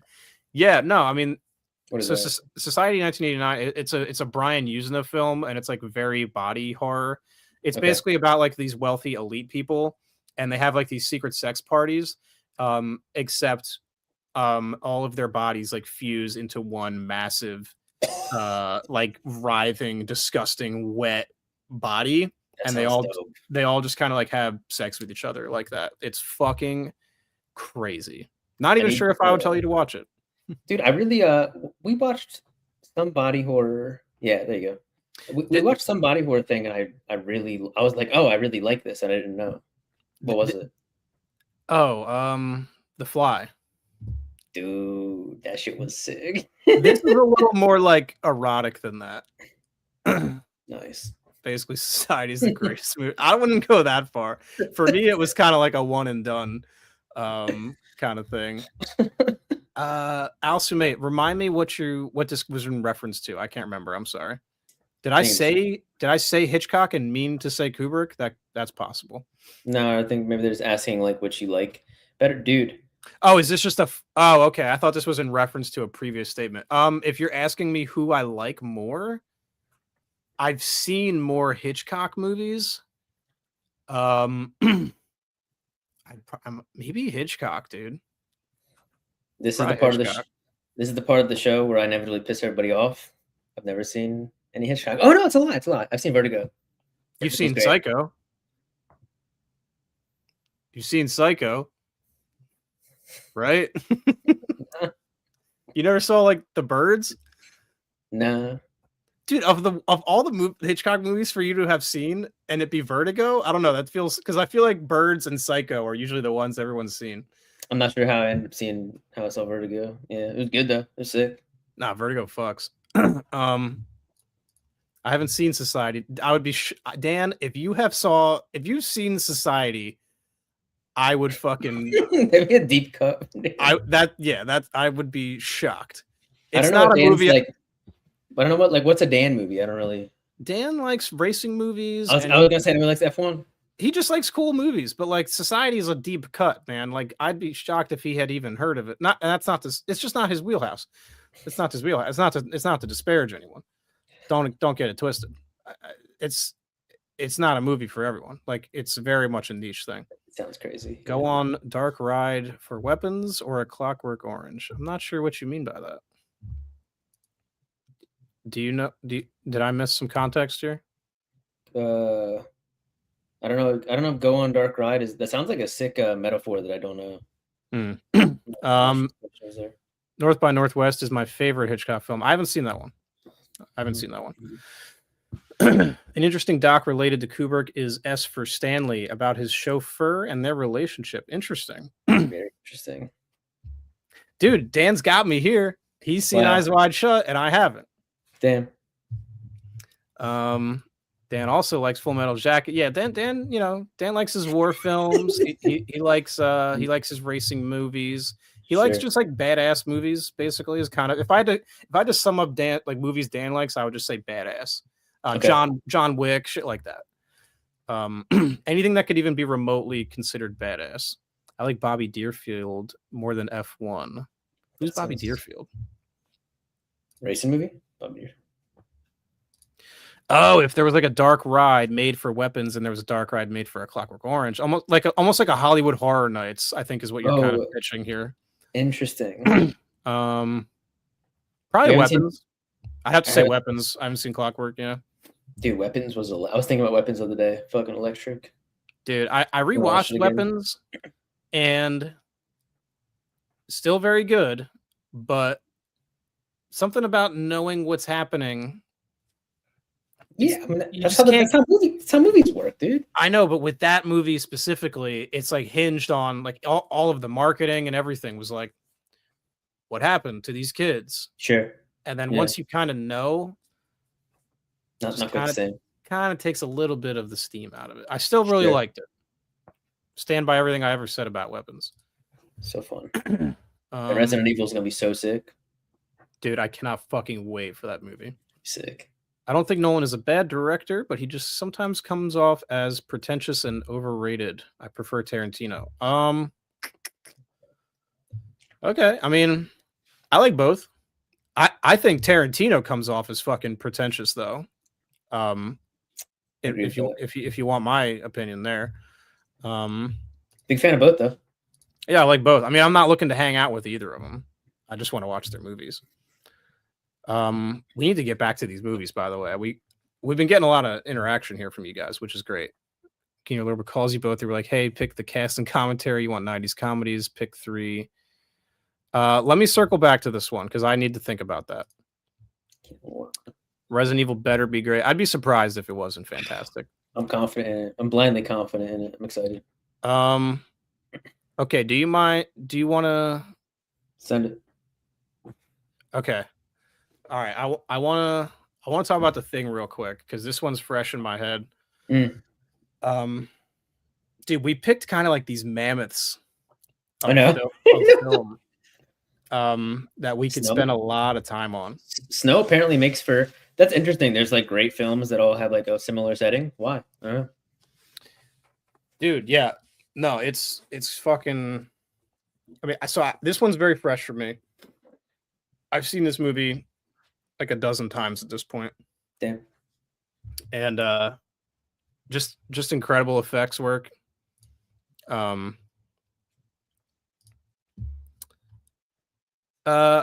Restless, I have not seen Dead Snow. I don't want to keep teasing you. I don't want to make you like click off the stream or anything. I haven't seen Dead Snow. I'm sorry. But yeah, so I just rewatched this. The fucking effects work in this film. Rob Bottin, the guy who did the effects work, was like he was 22 when he did this movie. And he was hospitalized afterwards? Dude, yeah, because it was such a like exhausting. He went so hard. He like had to be hospitalized because of how fucking hard he went. So sick, dude. Which like shout out to Rob Bottin. Thank you for your service, sir. So I think it'd be better if we just kind of got your, because I don't know that we've talked about this movie before. We might have when I first saw it. This is another one I got to see in theaters a few years ago, and I lived in Austin. They would just occasionally randomly play some older movies. Had never seen this, went and saw it in theaters. Did not know really anything about it, like at all. Yeah, they're out. Yeah, This is accurate. out in the middle of nowhere. This is another one where they do a pretty good job, like of just kind of introducing you to like the setting, the characters, the current dynamics at play before anything is weird. I mean, you have that initial shot of like the other guys on the helicopter shooting at the dog, and you're like, "What's up with that, dude?" And even then, that scene happens, and then our boys are like, what was good with them? And one of the guys is like, oh, like they probably have just been like uh like pent up for too long, and they're just kind of going crazy, which ends up being like a main theme in this movie and in a lot of these movies, right? Like just like isolation for too long just drives you crazy and makes you paranoid, makes you anxious, and you think that that's kind of what's going on. And there's this great scene in The Thing where they take the blood and they're like touching the hot thing to the blood, and everybody's just like mad anxious of like not even like it, who is it, or is someone like kind of crazy, who is it, and is it me, and like nobody knows. And like that whole scene is really encapsulates that feeling of like anxiety and that like isolated, like fuck, like I'm stuck here with these people and maybe I don't want to be kind of thing. It's great, dude. Yeah, this movie is, so you mentioned the isolation and how that can affect your mental and then just the elements too, because what winds up being a problem is like, and if if you don't have this infrastructure, if this place were to go up in flames, for example, we're dead that way too. just from being cold. Yeah. So you introduce this alien, and no one can trust each other. That's like the main sort of theme, right? Is like no one can trust anybody. Mm-hmm. And there's this great scene where the dog walks into someone's room and you only see a silhouette of them. And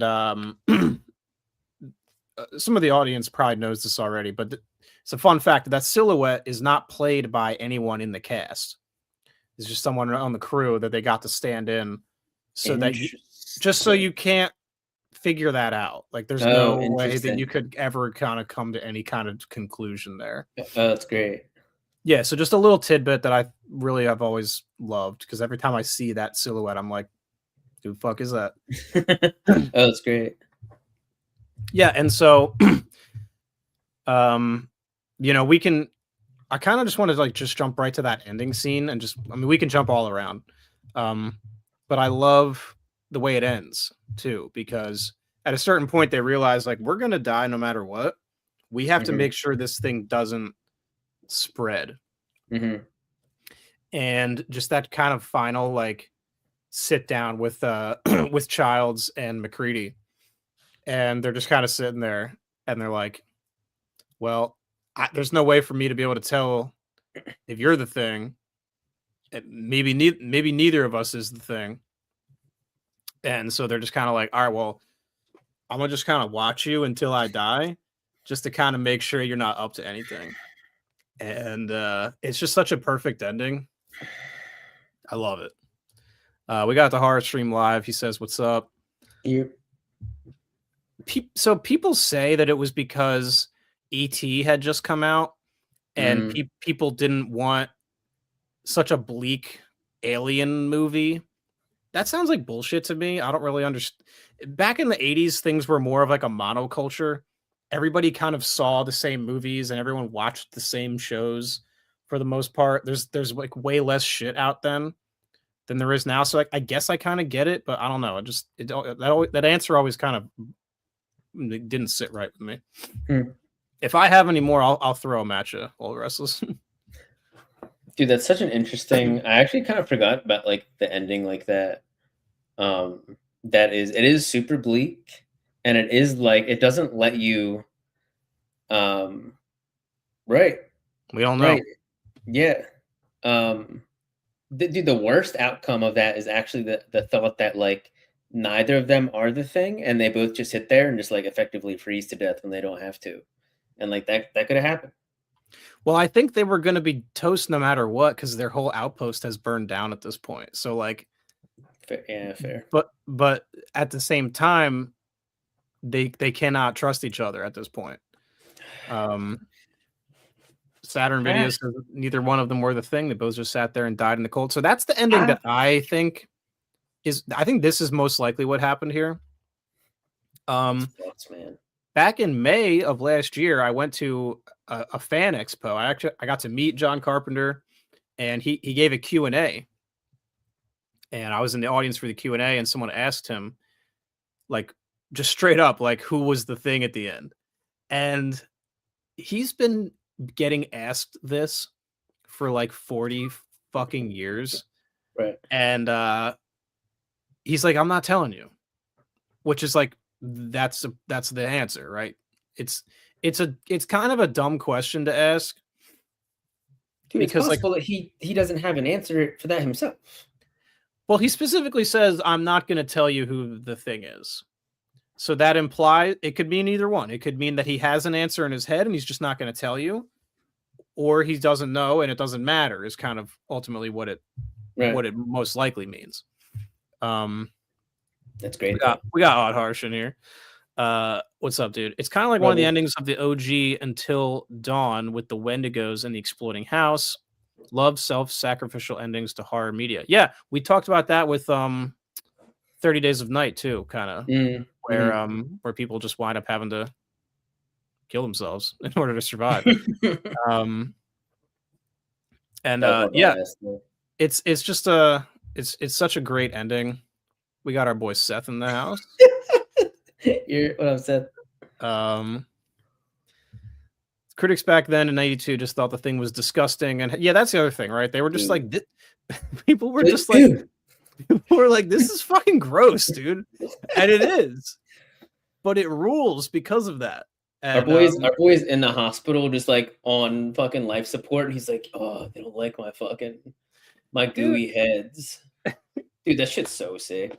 Carpenter, this movie changed his whole career, and he's still bitter about it to this day. Because his career. Well, people came to love the thing, but had it been received well at the time, his career would have looked totally different. He lost jobs because this movie didn't do well. The kinds of jobs he had to take going forward were not the ones he necessarily wanted to do. Interesting. And rightfully so. He's still pretty upset about it. Thing is my favorite snowy horror. Snowstorms always make me want to watch it again. Recently watched Good Boy, and guessing the dog roaming the base and the thing was an influence on Good Boy. So Good Boy is that horror film from like the perspective of a dog. Dude, that movie looks so interesting, and I'm just like so. I hate when they even kill a dog in a movie, and I don't know if I could take. I saw it in theaters. It was pretty good. Oh, really? Yeah, it's pretty good. It's only like an hour long though. It's not like a full length film. Oh, interesting. Watching the thing in 4K HDR on an OLED TV is a really awesome experience. It's like watching another movie. Yeah, that's what I did the other night. And it is a beautiful film. All the blues with the flares, the contrast is so great. McCready's so badass looking. Damn, you got me.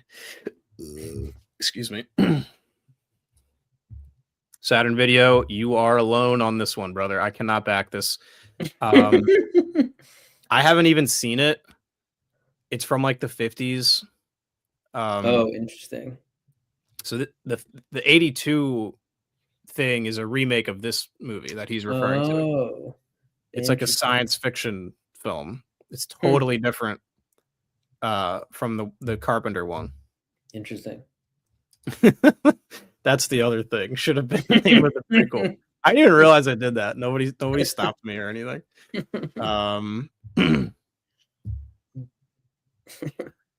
Frozen was a great snowy horror flick. I like this. No, he's referring to there's a movie called Frozen before Frozen about these three teenagers who get stuck on a ski lift like over the weekend.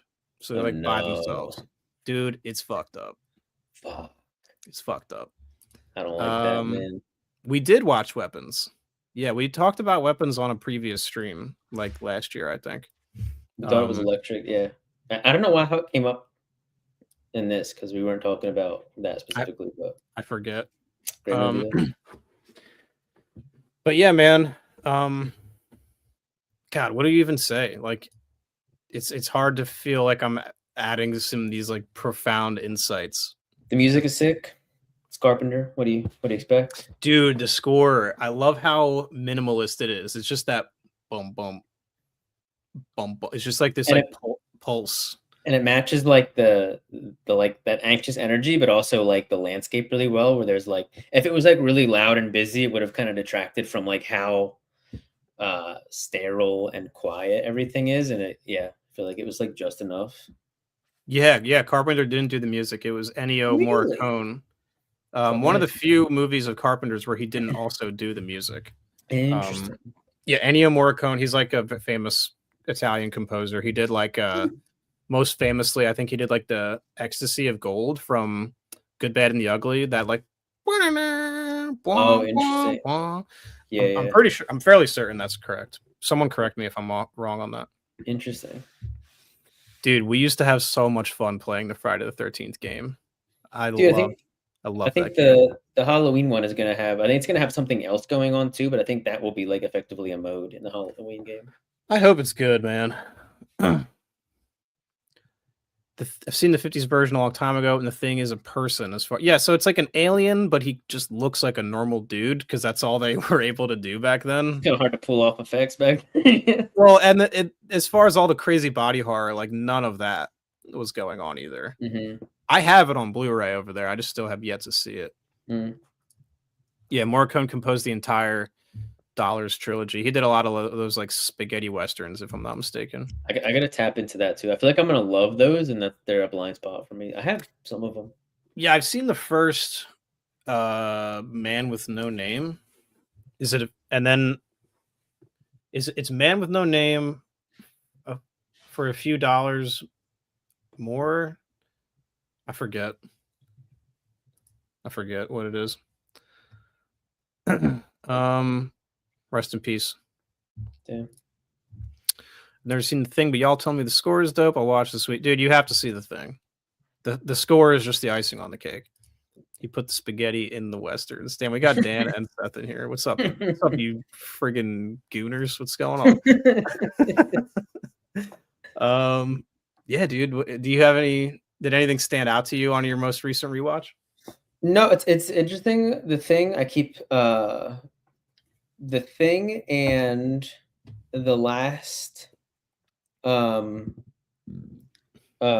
the last of the Dawn of the Dead movies? The third one, that trilogy? Day of the Dead. Yeah, they're kind of like squished in my head, so because they're like in a bunker, and kind of getting attacked like inside, and trying to kind of like ride it out. They're like kind of like squished in my head in a weird way. Gotcha. But yeah, a couple of years ago, Walmart had a 2-pack of Thing from Another World, and The Thing. Oh, that's cool. Was it DVD or Blu-ray? Seth says, "LOL."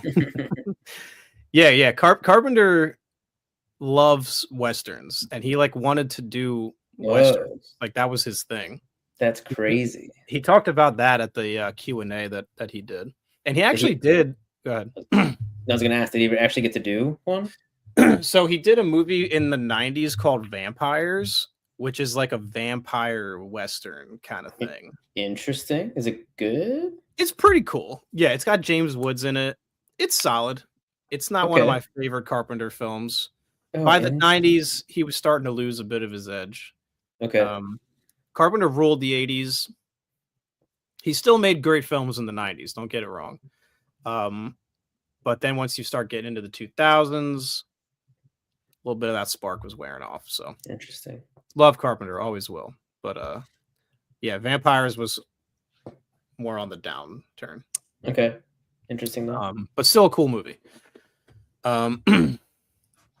I have seen They Live. That's another good Carpenter film. All right, man. Do you want to move it on to a different film? Keep pushing. Yeah. Do you care if we save that one for last, just so we can kind of? Yeah. Is that all right with you? Yeah. Okay.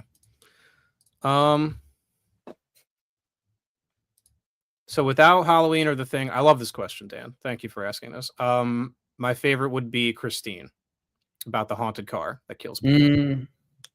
Those might be the only 3 Carpenter films that I've seen. And then after that, for me, it would be The Fog. Yeah. Check out the Western he wrote. Oh, sorry, I meant to Broncho Billy. Oh, I did bring this up. Yeah, he actually won. I didn't say this part out loud. He actually won an Oscar for writing an early one. That I didn't know. The Resurrection of Broncho Billy. That sounds sweet. Name. Saturn Video. You might want to close the stream out, brother, because I have not seen. I haven't seen the right one in. Is that a snowy horror film? It is, isn't it? It sounds spooky. Whatever it is. This is a big blind spot for me. This is a vampire film as well that I haven't seen. There's an American one and a foreign language one. I haven't seen either one. They Live is my favorite Carpenter. That's a hot take. You're full of hot takes tonight, Second Video. I respect it though. Bro, Big Trouble in Little China, not horror, but goated. This is basically Carpenter doing like a kung fu movie. That's him? Yeah. It's got Kurt Russell in it. Big Trouble in Little China is crazy. It's not one of my favorites, but I do enjoy it. Dude, I don't like Body Bags. Body Bags is like this TV anthology movie. Carpenter only did like 1 or 2 of the segments in it. I just don't really like it. I don't. Is this old Restless referencing a Sell It or Shelve It? Is that what's happening right now? It wasn't a Sell It or Shelve It. It was a downsizing my physical media collection. Oh, okay. So effectively the same thing, but not talking about one movie. Takes place in snowy Sweden. Cute. Escape from New York is sweet. Dude, Carpenter did all kinds of shit. Not even just horror. Like Escape from New York is a dope action movie where Kurt Russell goes to New York, and it's in the future, and New York is like a prison. They've sectioned off New York. It's separate from everything else, and they just send all the criminals there. It's kind of believable, man. And they kind of just let them like run wild, and it's like it's crazy. And then so the president's like plane gets shot down over New York, and then Kurt Russell gets sent in to go save him. It's awesome. It's a sweet movie. I gotta watch it. Carpenter did Precinct 13, which he said was his version of Rio Bravo. Yep, that's correct. I remember him talking about that. This is that's a Carpenter I haven't seen. Precinct 13, Assault on Precinct 13.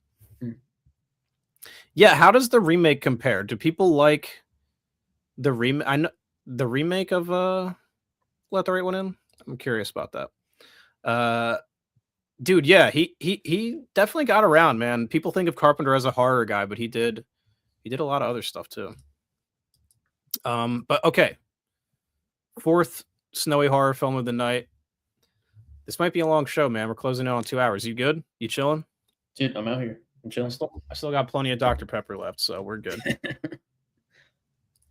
just saw Dark Star, pretty crap if you ask me. Yeah, Dark Star was Carpenter's like student film that he made with Dan O'Bannon. And Dan O'Bannon went on to write Alien. And Dark Star is like an alien movie. Interesting. Space alien movie. Yeah, the alien's like a beach ball. It was a student film, so they didn't have a lot of money. Okay. Got it. So yeah, but Misery. This was a first time watch for you, right? Yeah. Dude. All right, let me hear it. All right, here. Let me look at my notes. The Misery was dope. It starts like it kind of gets like right into it. What's our guy's name? James Caan. Dude. Yeah, first time watching it. This is why I love doing these shows with Tyler, because like you can take 2 horror guys who've watched the same horror movies and they're like, "Yo, the movie's dope." and they're like, yeah, that movie's dope, and they're just like, and then you kind of just go back and forth. Paul Sheldon is his character's name. I don't know which one you were looking for. Okay, Paul Sheldon, James Caan, dude. So this is a prequel to Elf, dude. What? All I know James Caan from is Elf, so it came on, and I was like, "Oh, this is the Elf guy." Nah, he's in The Godfather too. You've seen The Godfather. Oh, true. Yeah, but he's that younger buck. But anyway, I'm like, this is the Elf guy, and I was like, wait, in Elf, he like dudes a publishing place and seems kind of bitter about it. Yo, and then, dude, this is a prequel to Elf, dude. I never put that together, dude. Because I thought your only connection there was just James Caan, and I'm like, dude, I need a little bit more than that. I legitimately forgot that his character in Elf like publishes children's books. Yeah, and he's like bitter about it. So like, because he wanted to be like as great author, he kind of had a good run, didn't work out fully, ends up at a fucking like corpo position, publishing some bullshit. Wow, dude. That's a good one. I like that. Yo, Thief. Great James Caan, Michael Mann film. Everything Saturn Video said. I second that. Okay. Please continue. It was great. It starts right off. Dude, there's a scene right at the beginning before. So he finishes his script, right? He writes it, grabs the script, gets into his car, sick Mustang, right? And then he grabs forms a snowball and throws it at a tree. And when he does that, in my head, I went, still got it. Because, like, I'll do literally the same thing when I go to my dad's house. My dad has a big pine tree in the front yard. And every time I'm there and I get out of the car, I'll grab a pine cone from the ground, throw it at the tree. And that's, like, my thing. I'm like, damn, like, still got it. And so in my head, I watch him do that. And I go, still got it. And then he goes, still got it. In the film. And, like, that was, like, the first 2 minutes. And I was like, all right. I was like, we're in there. This is peak. Yeah. It was, yeah, so like that's how it starts, and then he's like driving and it's like getting mad snowy, and like I just really liked they just kind of like jumped right into it. The movie wastes no time. I mean, dude, the pacing the whole time is it doesn't overstay its welcome. And Misery is not a very long King book either. So that's, you know, there wasn't a ton to adapt. I actually have a great, in my humble opinion, if I may say so, I have a good video, one of my most proud videos, I should say, on Misery on my channel. If anyone wants to check it out, it's one that I'm very proud of. So I don't know if I watched that, dude. Now that you've seen Misery, that's because I think that's why you didn't see it, was because you hadn't seen the movie. Yeah, dude, that's going on like 3 years old now. I think that video. Damn. Yeah, that's one of the most successful ones that I've done too. I'll have to peep it. No, it's super good. I knew about the. I had seen at least part of. I had seen part of that scene. Yeah. In like I Love the 80s or one of those fucking shows like forever ago. The VH1 things. I think it was some shit like that. Dude, those I was like a kid, and so I knew about that, and I knew just like the premise of like he's an author, he crashes somewhere, and then one of his fans picks him up and kind of like nurses him back to health, but like she's also crazy. Oh my god, what is her name? Annie Wilkes. Kathy Bates. Kathy Bates. Dude, she's so fucking good. She won an Oscar for this movie. Yeah, she on a dime like turns from like being like, but even when you meet her, she's really nice, and she has like the cross on, and she just like is kind of like too nice, and you're like what's up with this? And yeah, it's too perfect. She like happens to be a nurse. Yeah, the whole thing is just very serendipitous. Like should have been a very cool situation aside from how crazy she was. Turns out not. Dude, I love we're gonna jump all over the place, but like that's fine. Dude, Buster and his wife are the chief and his wife. The scruffy chief.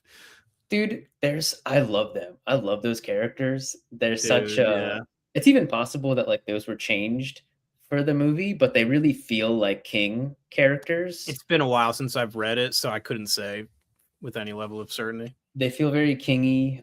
They're kind of like bickering the whole time as just like an old couple.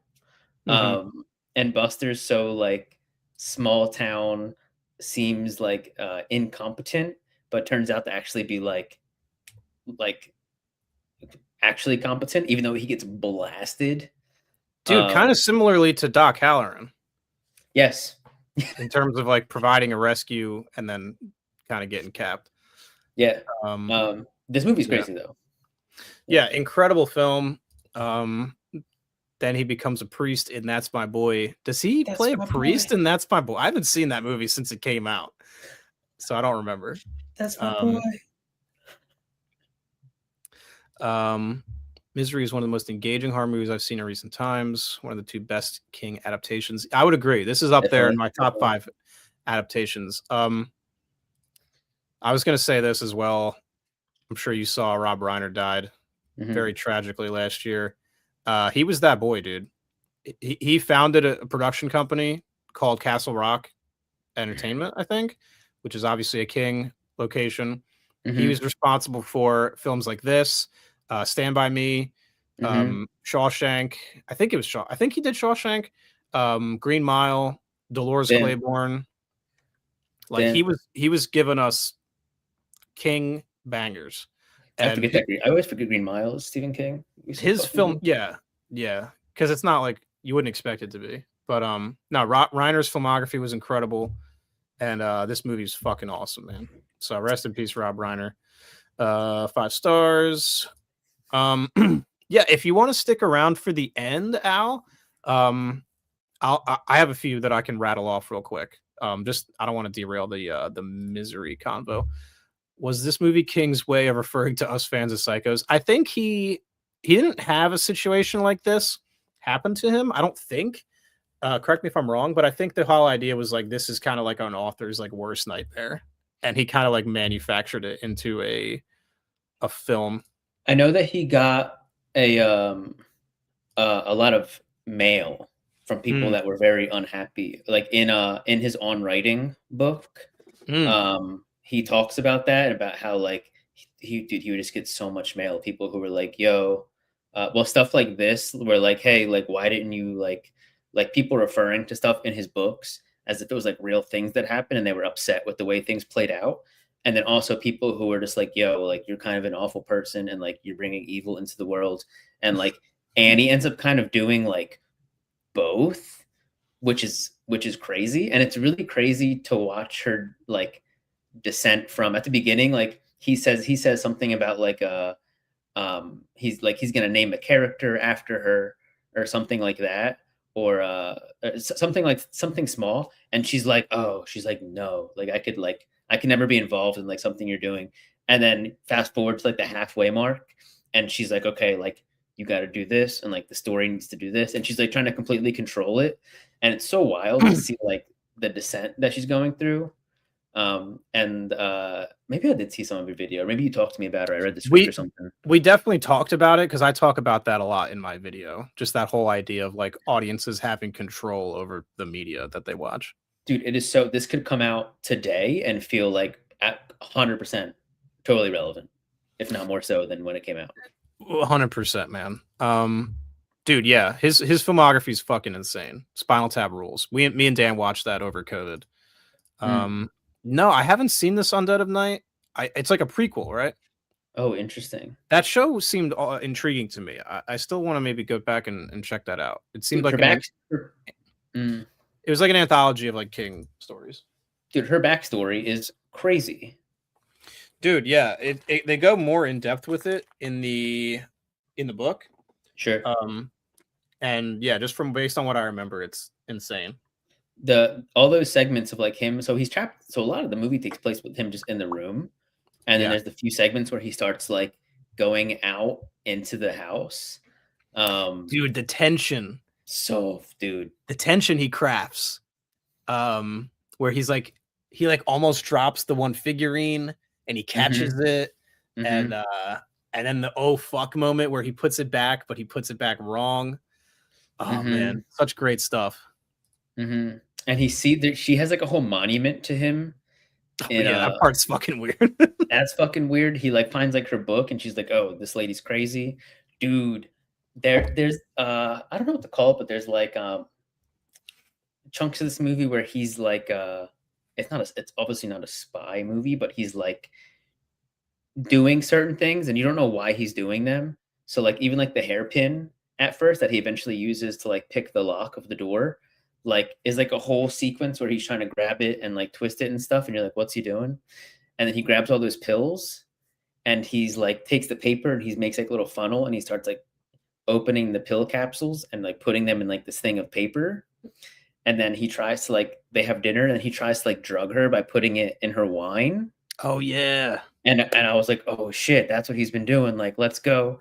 And then she fucking knocks over her glass of wine. And he just sits there and like disbelief. Because like days, if not weeks of work from his part, yeah. gone. So and much she's like, so much subtle storytelling like that, man. It's So good. incredible. It's I think it's only like an hour 40. It's like very like very tight script. Mhm. Princess Bride, another masterpiece. Truly. Do you mean Arnold Schwarzenegger? Maybe one day in the future. Not right now though. Just do like a badass movie show. That'd be cool. Yeah, one day, sure, why not? Yeah, dude, in the book, Annie Wilkes fucking straight up cuts his foot off. Whoa. And then they change it for the movie. And I almost feel like the way they film that hobbling sequence is like arguably way more effective than any like gore that you could have done there. Dude, they fully show when she hits his foot, it fully just like dude. There is an amazing behind the scenes featurette on the Scream Factory Blu-ray that I have over here where Greg Nicotero, who did all the effects for this movie, he worked on like Walking Dead and a ton of other things. Fucking Day of the Dead he did. He has a whole sequence where he explains like how they did that and everything, and it's fucking awesome. Great stuff. All practical, obviously. Really great stuff. Dude, that scene is great. The backstory of it, like for some reason, her explaining, because like I didn't know the hobbling thing, right? I had just like kind of seen her do that out of context. And her explaining how like they used to do that to like coal miners or something. Yeah. For some reason, like her adding that context made it seem so much darker and so much worse. Yeah. Like that, I get maybe the idea that like, oh, this is something that like happened to a bunch of people.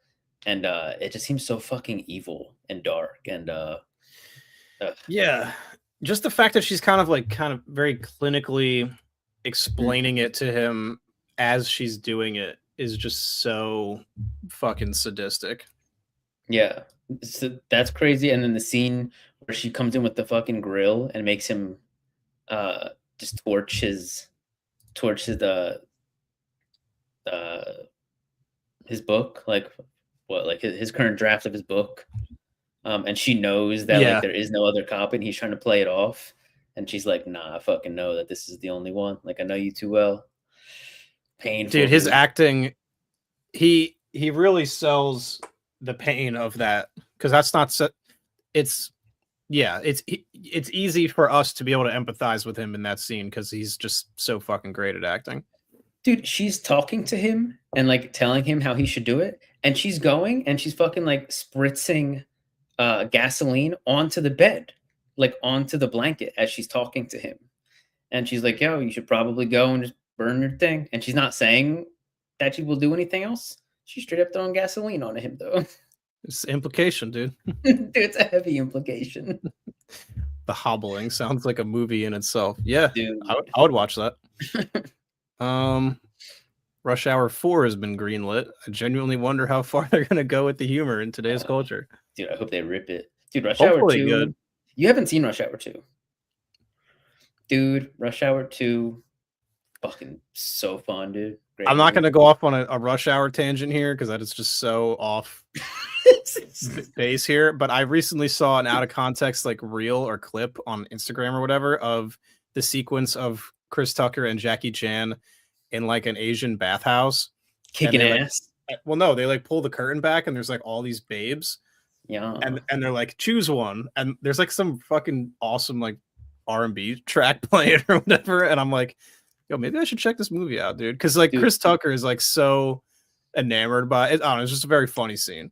Dude, Jackie Chan has like some crazy shit he's trying to figure out, and Chris Tucker is trying to get laid the whole time, dude. And that's the dichotomy. Badass. Are they like It's so both good. cops? Is that Yeah, they're boys. Yeah, they're cops though?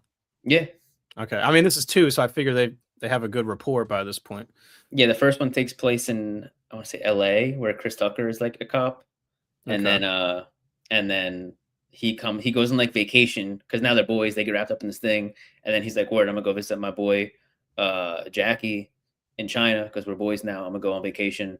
And then he gets there, and then Jackie gets swept up into like a case he has to get on, and then Chris is there for it. It's crazy. It's a great movie.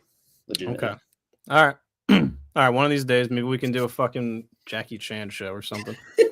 Okay. Yeah. I mean, we try to keep it horror related. So usually, but this could be a good subject for like a 2 dudes stream because Talks from the Shelf we try to make horror related. But yeah, we can talk about it. SNL did a parody of Misery with Roseanne Barr as Annie. God, yeah, that was probably not as effective. Oh, that'd be cool. Like In the Mouth of Madness. That'd be cool. Eli, what up? What's up, Eli? The boy. Thank you so much for shouting us out. Yeah, like the video if you like. I never really bother saying that. I figure you guys being here is enough. I'm happy to have you guys here. So, but yeah, like it if you like. Yeah, you guys are all dope. Dude, yeah, the other thing that's cool about this Misery, the book, is like in the book itself, you will have whole sections of the book where it's like excerpts of the Misery novel that he's writing for Annie. Oh, interesting. So it's like a book within a book. And then like as it unfolds, he's like changing it to kind of accommodate her wishes and stuff. And like you can kind of see his process, like how he's like internalizing her criticisms. Oh, that's great. As he continues to write it. It's really interesting. That's great. I really like that whole just premise of like and character of like Paul having gotten pigeonholed into like this series that he really isn't a huge fan of himself, but like it's grown. It's much larger than he is now, and he like feels like beholden to it. And then, dude, that Misery dies at the end of like the book that he recently finished that is about to come out, and you as the audience know that before Annie knows that. And so like Paul's there and he's in a bad spot, and she's like, "Ooh, like I'm reading the new book," and you're like, "Oh no." You're like, she's gonna, and then she has like this whole monologue about how like her husband died or left her or something, and she was in like this awful place, and like her life was in shambles, and then she found Misery, and that became like her like lifeline. And she explains like how much it means to her, and you're like, all right, first of all, not good, and this girl's fucking crazy, and that Misery's gonna die at the end of the book she's about to read, and like that setup is so good, dude. And then when she comes into the room, it's like night, everything's dark, and she's kind of just standing in the fucking doorway. So fucking creepy, dude. She freaks the fuck out on him. Yeah. Incredible stuff. Dude, I'm the same way, man. It's so hard for me to lately anyway. I've been trying to get back into it. I'll hold up my Dark Tower copy for the 5th time tonight. But like, dude, the satisfaction that I'm getting, big boy, chipping away at this thing, is unlike any other. And then the catharsis that I will inevitably feel when I close this and like read the last page and stuff, it's like crack, dude. It's insane. You're gonna read the last page of that, and you're gonna want to immediately crack Song of Susanna. I tend to. That's usually what I do.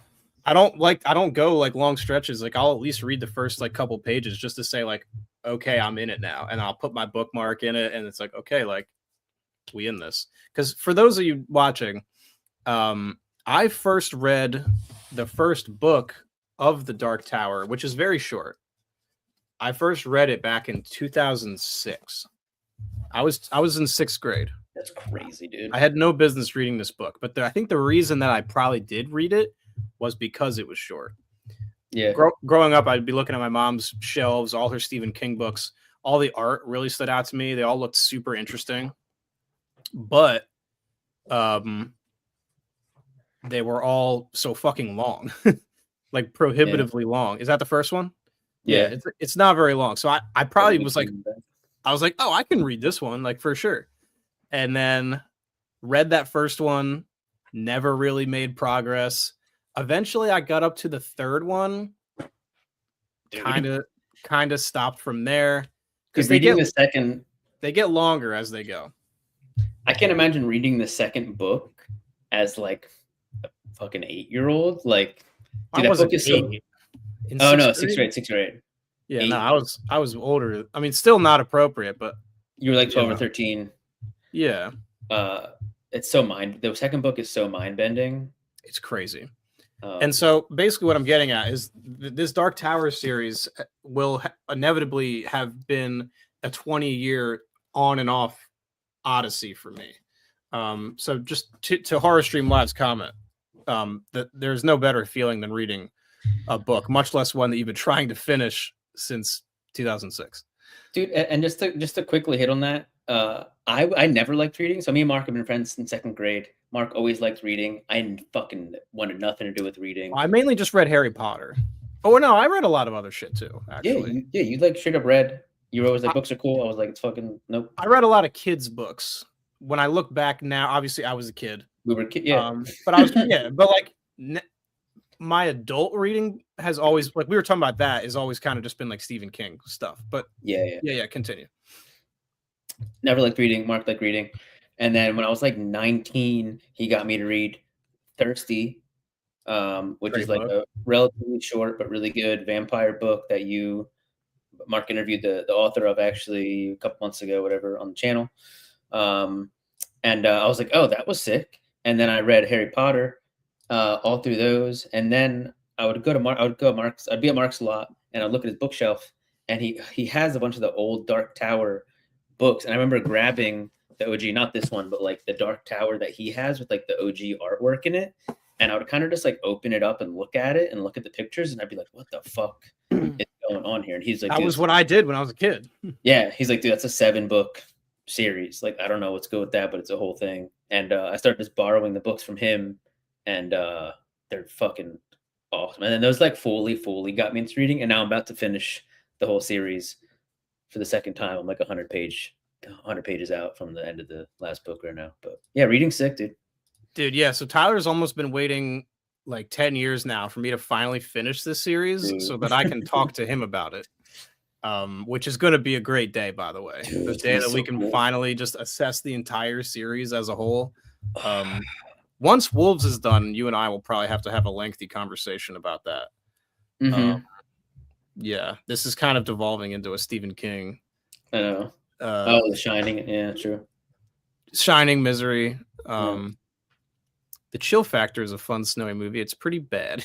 Well, I like how blunt you are. There's nothing wrong with a fun, bad movie, man. Nothing wrong with that at all. Do you have any closing thoughts on Misery?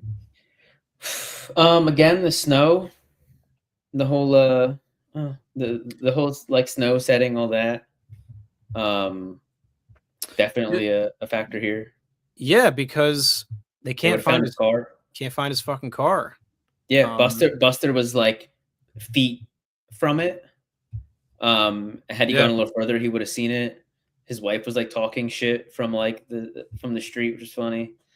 And then there's like the idea, like she lives pretty secluded, and so the idea of like him trying to even escape in the state that he's in and like crawl away or something, you're just like, it's not gonna fucking work, dude. He's just, it's like everything's working against him to keep him there in this house. It's such a great use of the weather, because like this story, like in the summertime, it's not hitting the same. Yeah, it's not in the same. You could do it. You'd have to change a few things around. You know, why they never find the car would have to change a little bit, but it just something about him being stuck in there writing while it's snowing out and it's like the dead of winter just hits, man. Dude, there's a version of that scenario that's like super chill though, where he's like cozy and it's like writing and it's like kind of Just And kinda she's like, and regrouping. then she like takes him to the hospital when she says she's going to. Yeah. To answer Al's question, I would say Misery, just because he's the lead. Way It's more him. central, It's him and Kathy Bates the whole film. Whereas Godfather is more of an ensemble, so I would say he's better in Misery for sure. Just because it's asking more of him too. I talk about this in my video. Like, he was known for being a very expressive, like, physical actor, and then they take him and like stick him in a bed, and he's got to be like what you alluded to earlier, where he's acting a lot with his face when she knocks the cup over. It was a challenge for him.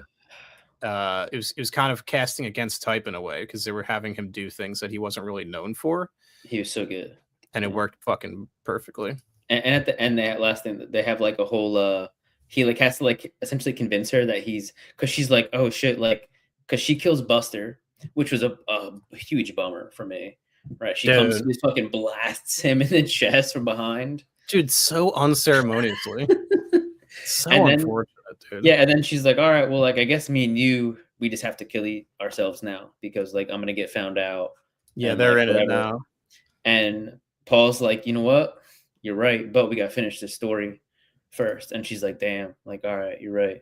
And he goes through like this whole chunk at the end where he's like trying to play, he's like playing her like that, where he's like, all right, like, you know what, you're totally right. I totally see your side of this. And he has to like trick her. And it's just really good. Like there's no, it's not like they just fight real quick and like he kills her, even though that does end up happening. There's a great jump scare too that got me right at the end, where you think she's dead, and then he's crawling away, and then she just like, wow, and jumps back on him. Got me. It was good. Dude, yeah, I love how he uses his wits to kind of like trick her and stuff, and like he knows he can't push it too far because she's not stupid. Like, she will eventually, if he gets too bold, like she does.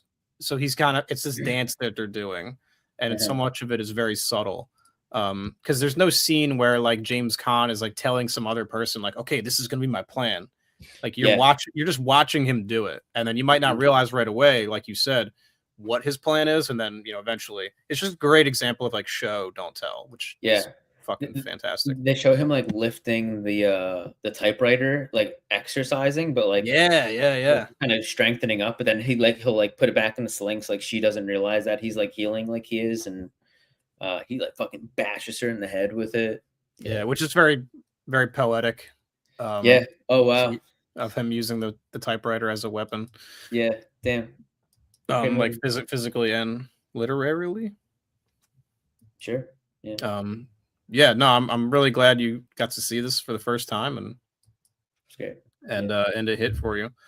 So real quick, just for the audience, I'm gonna ask you guys and I'm gonna ask you as well. When have you been on this stream? Because YouTube ditched the time information on these streams for some reason. We started at 9 p.m. Eastern time. So we're closing in on 2.5 hours here. So I'm going to ask you this question, and anyone watching still, I want you guys to weigh in as well. Which of these 4 locations would you least, let's say least for now, which of these 4 locations, so Outpost 31 from The Thing, the Overlook Hotel from The Shining, the town in Alaska in 30 Days of Night, or Annie Wilkes' cabin in Misery, which of these places would you least like to be? And keep in mind, like, whatever is happening in the movie is happening to you as well. So like, you're not the focus of it, but like, you're around for it. You know what I mean? Like, Kurt Russell's still there, fucking Jack Nicholson's still there. Least probably the 30 Days of Night town, actually. Yeah, that might suck, dude. I feel like the chances of death are almost certain there. Yeah. Yeah. The Shining's up there too, but like, I'd go outside, make a little fort, make like an igloo. Yeah. I think All right, so yeah, I think Just go to sleep. I'm not gonna work like that, man. I think The Shining, I think Overlook is the place I would most want to be.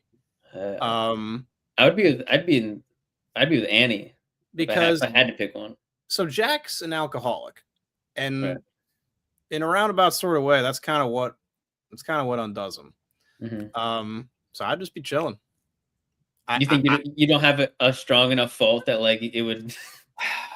I don't know. Well, maybe you're I'm not right, saying right? you do. I'm not saying Well, you do. no. Well, let's look at this, right? So, like, does it just kind of prey on whatever your Yeah, your fault, your greatest fault is? your flaws. Yeah, I feel like it, right?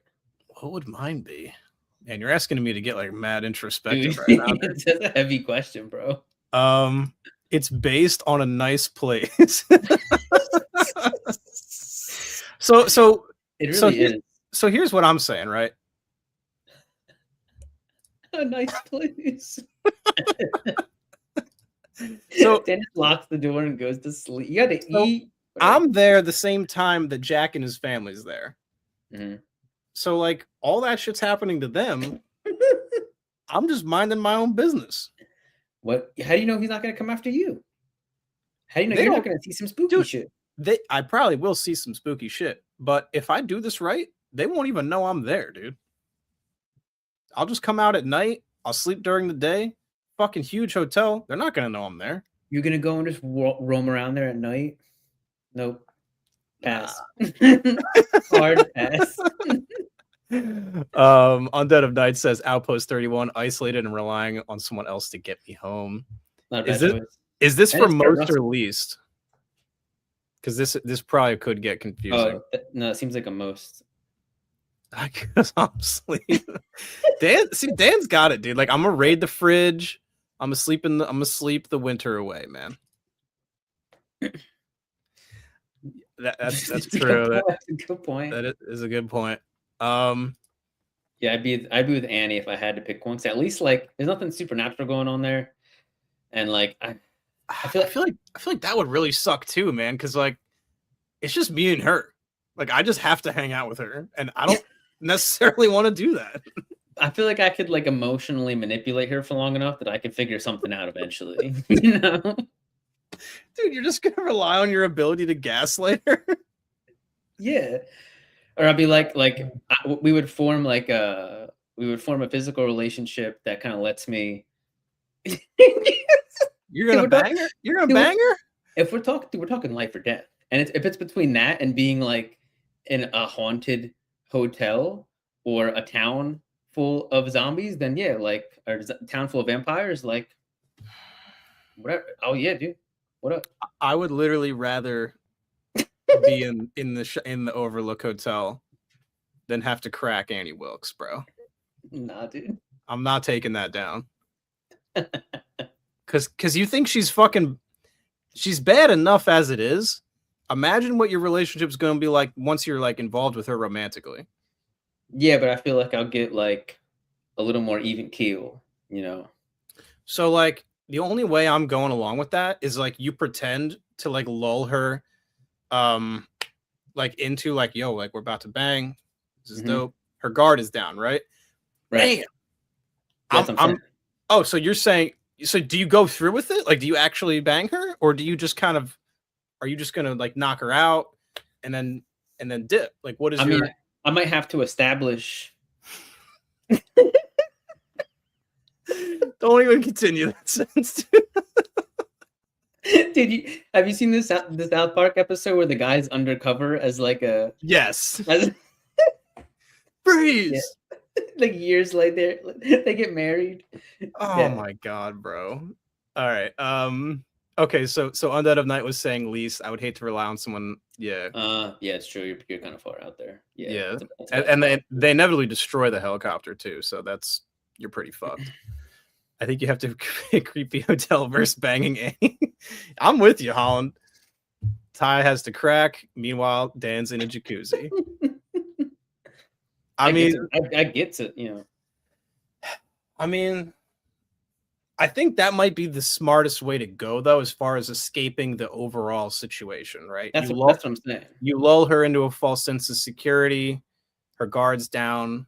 Unfortunately, you have to commit violence on a woman, which, I'm personally not down for. Just want to go on record. But in this instance, an exception has to be made. She's trying to kill me. She's literally, she's crazy.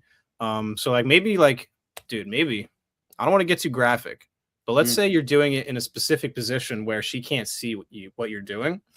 All right. Grab that typewriter, bang.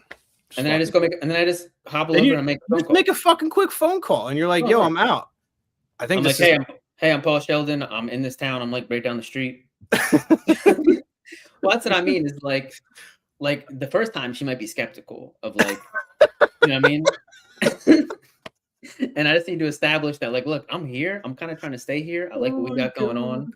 And then by the like 8th or 9th time, guard is totally down. Wait, how many times? You said 8 or 9 times? Dude, you could achieve the same effect after the second or third time. It's risky, dude. Oh my god, dude. The Annie Wilkes and Castle Rock series would be a go/do. I'm not sure am I missing some context here? Maybe it's younger Annie Wilkes. Oh yeah, dude.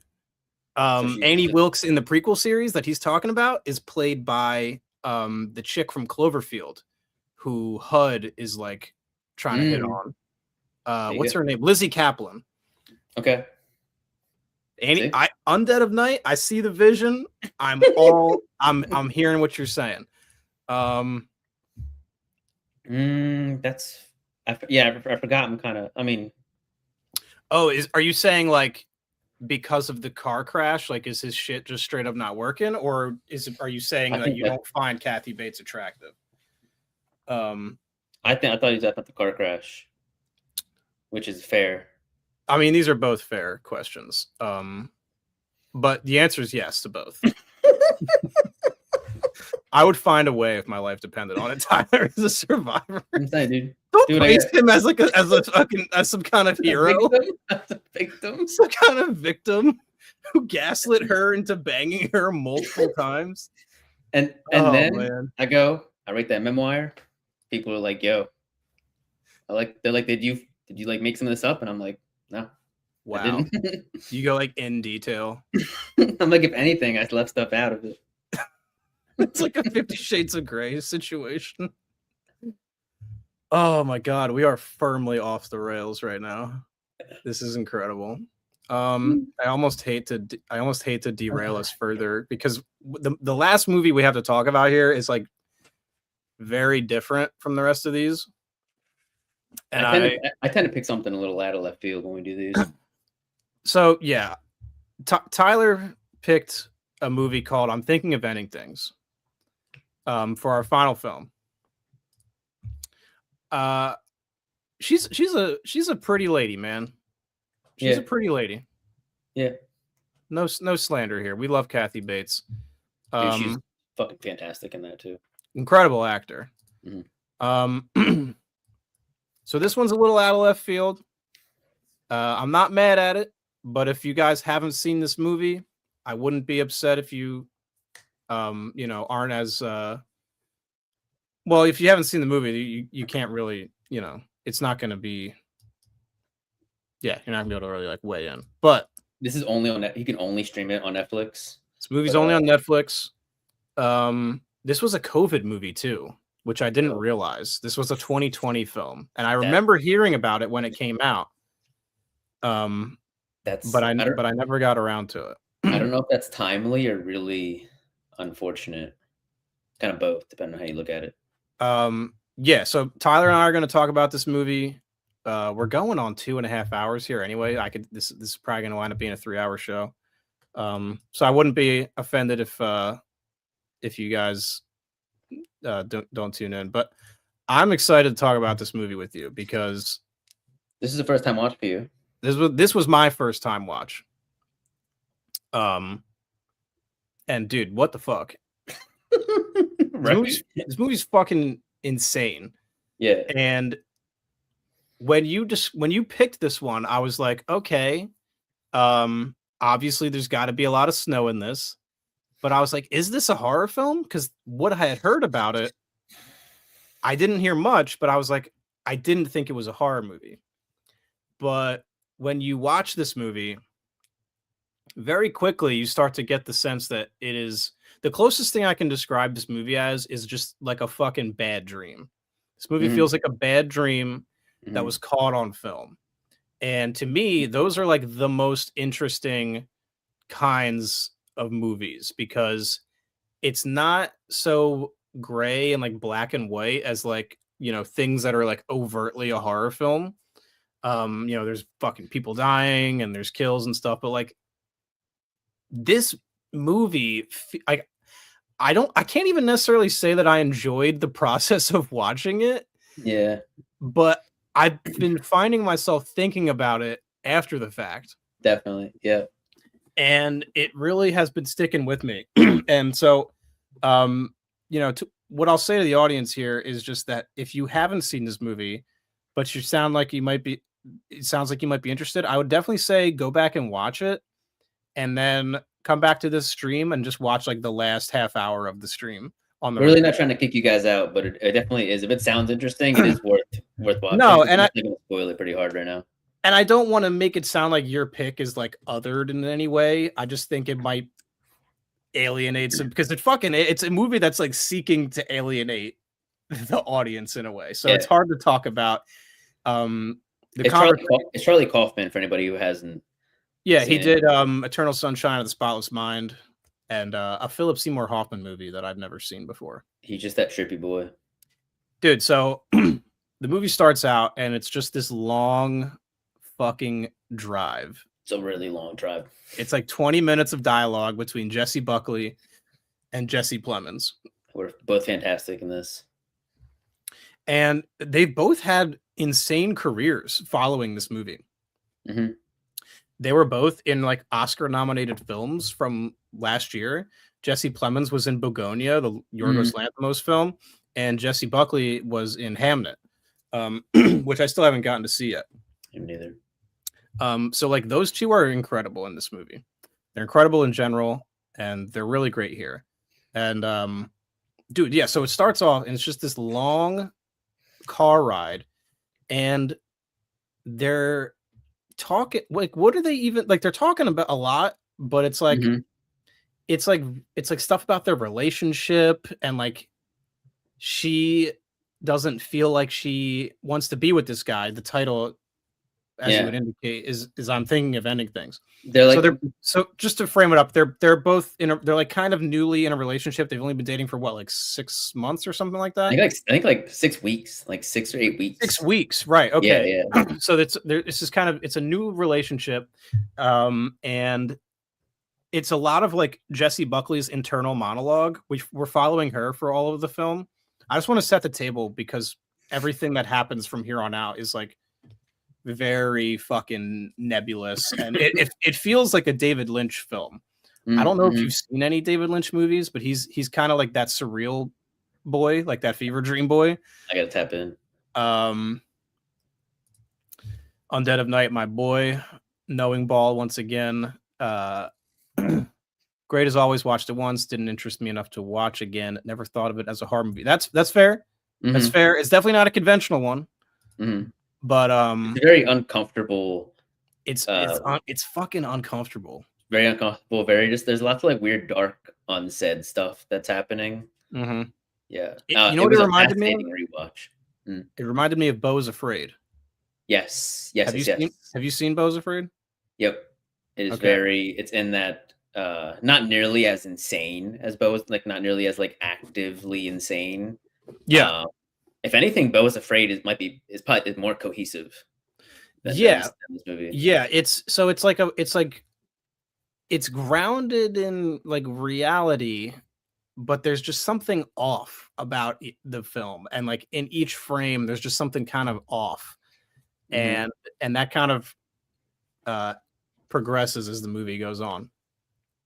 And so it's them two, and they're going to Jesse Plemons's parents' house on a farm somewhere, and they're going to meet his parents, and that's sort of the idea of setting the table of this movie. So I'll pass it off to you from there, man. Just initial thoughts on your rewatch here. Dude, this was a fascinating rewatch. So I watched this in probably 2021, I want to say. Hadn't seen it since. I had thought about it. Not like something I thought about all the time, but it's like whenever it did come up into my mind for whatever reason, it's something that I could still kind of just like toy with and be like, oh, like what the fuck was this part? What was up with this? What did this mean? And the rewatch was one of the most interesting rewatches of a film I've ever had, where it felt like watching it again. It felt like watching a different film, kind of, because like the ending is so recontextualizes everything so so strongly that going into it and understanding like what was actually happening in it let me like watch it and interpret it differently. And it's crazy. I could even go and like, I don't know if you want me to, but I could lay out like what I think the actual reality, because like the reality, subjective reality of the film is like pretty fuzzy and kind of up in the air, but like I've sorted it out in my own head. I would love to hear that.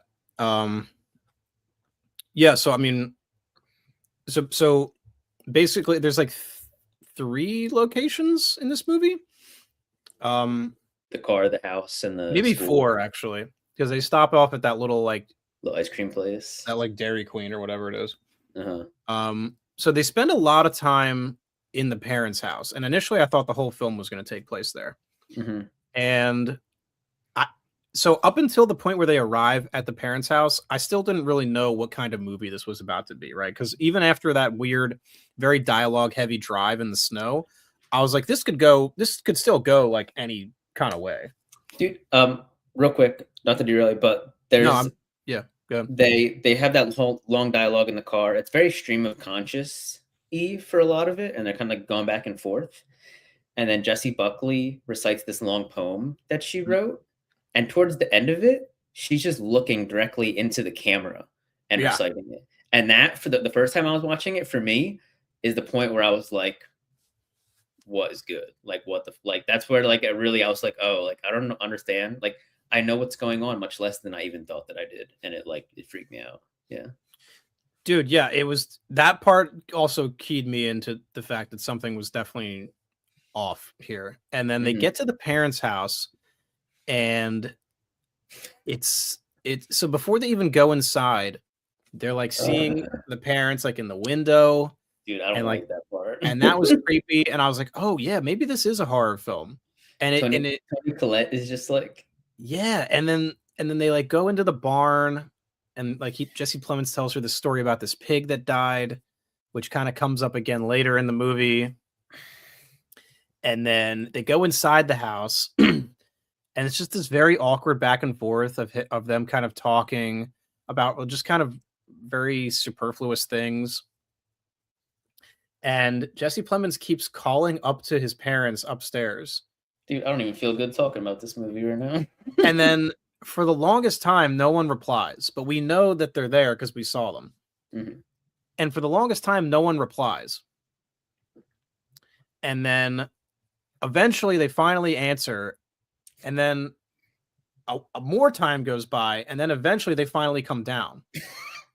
And so right there, so later on in the house, as things are unfolding, we come to realize that we are like, every time Jessie Buckley like enters a room or starts to have like a new conversation with a character, we've jumped to like a different point in time. We're like jumping around time.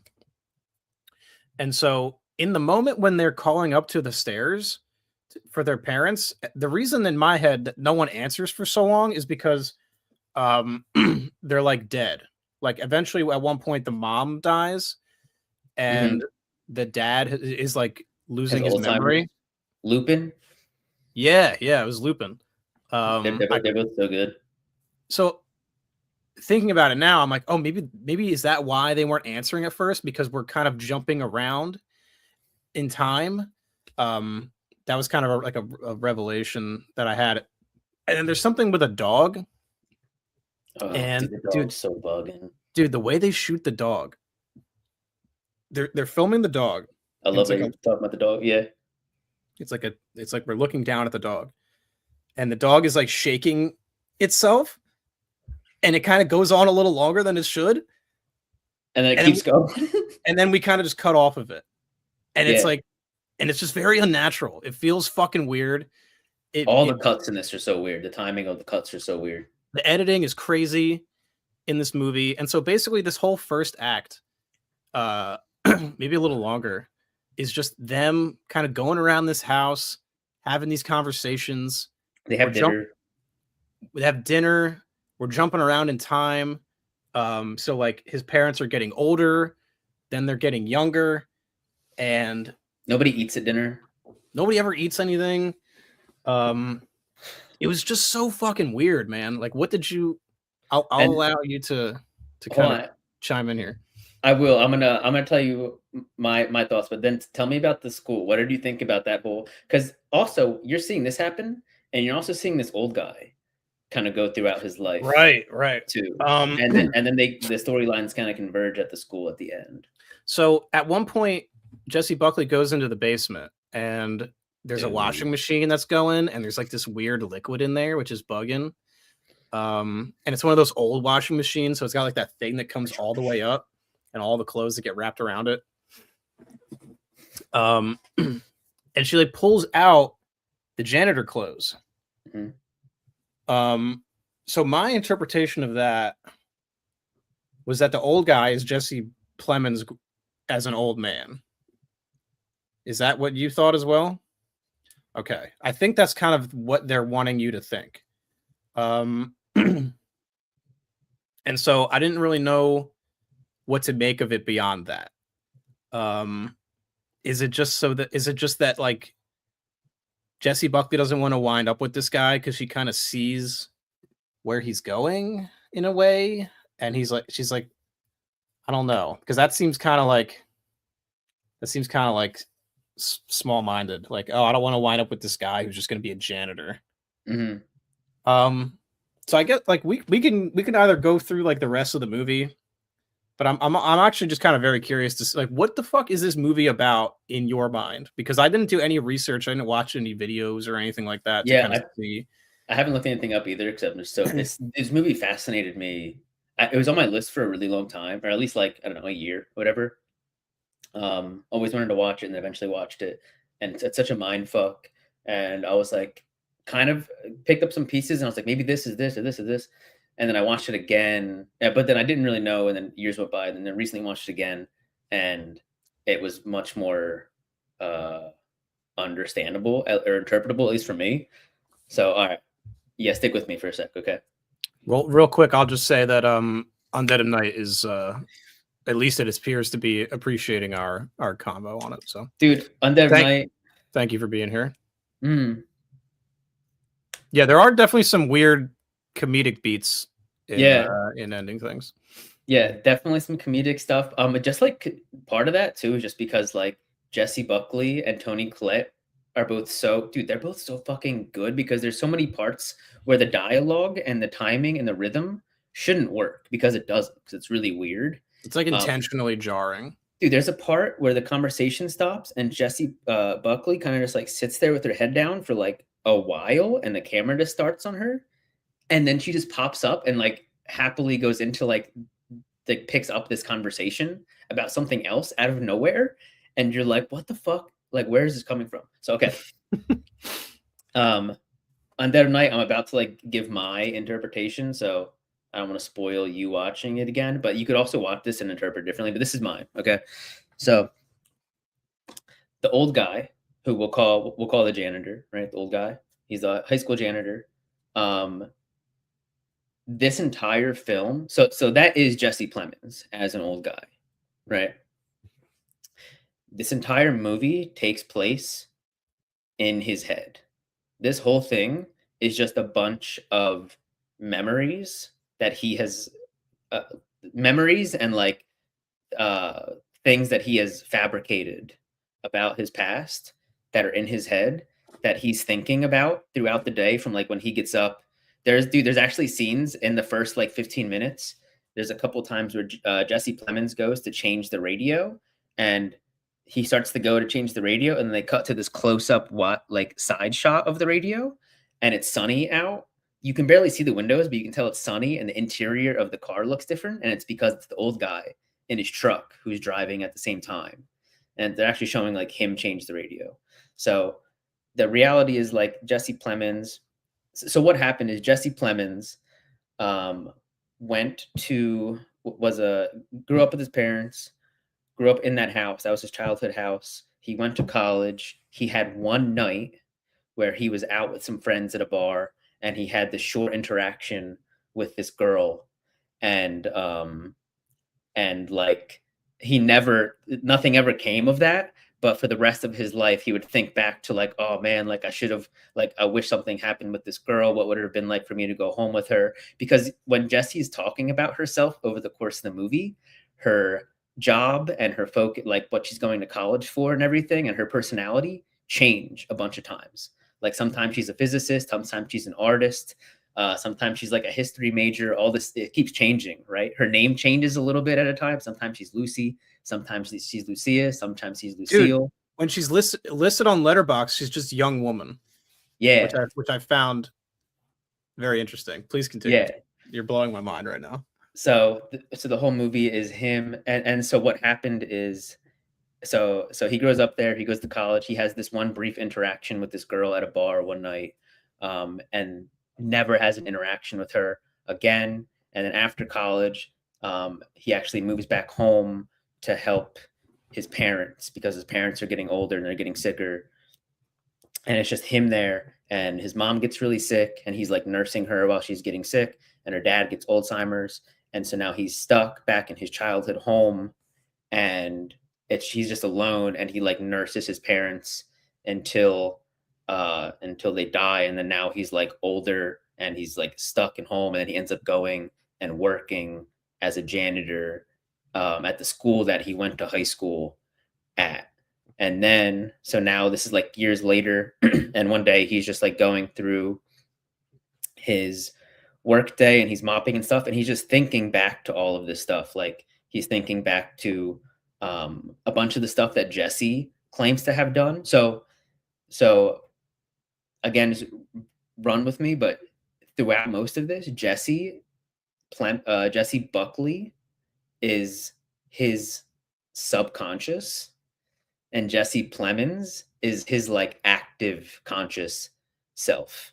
So Jesse Buckley talks a lot about like, oh, I'm an artist, I want to do all these things. And then when she goes down into the basement, so like she claims, so Jesse Buckley talks about like, I wrote this poem, the poem she recites in the car. She's like, I wrote this poem. At one point she's a painter, and she's like showing the dad, like, look at all these paintings that I've done, right? Like the landscapes and stuff. But then when she goes into the basement, she sees a bunch of Jake's paintings, and it's like Jesse Plemons was studying these other painters and trying to paint like them. And she goes up into his bedroom, and she finds this book of poems, like a published book of poems, and it's the poem that she recited in the car. And so it was, I didn't understand that. Dude, that poem is really fucking good too. And so when they're having that conversation in the car, Jesse Plemons is talking about like, he's like, there's all these people who go their whole lives trying to just like, they never create anything themselves, and they never really do anything, and they kind of just like take pieces of existing things and try to attach them to like their own lives, and they try to find fulfillment like that. But the whole time he's talking in the car, he's kind of just like very dismissive and kind of like talking under like his breath like this.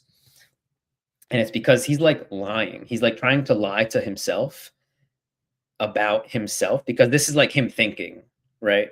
Like their conversation in the car is actually just his stream of consciousness as an old guy. And he's trying to lie to himself. But then Jesse Buckley, his subconscious, is there, and she gets like really aggressive and like really excited. And she's like, no, it's actually this and this.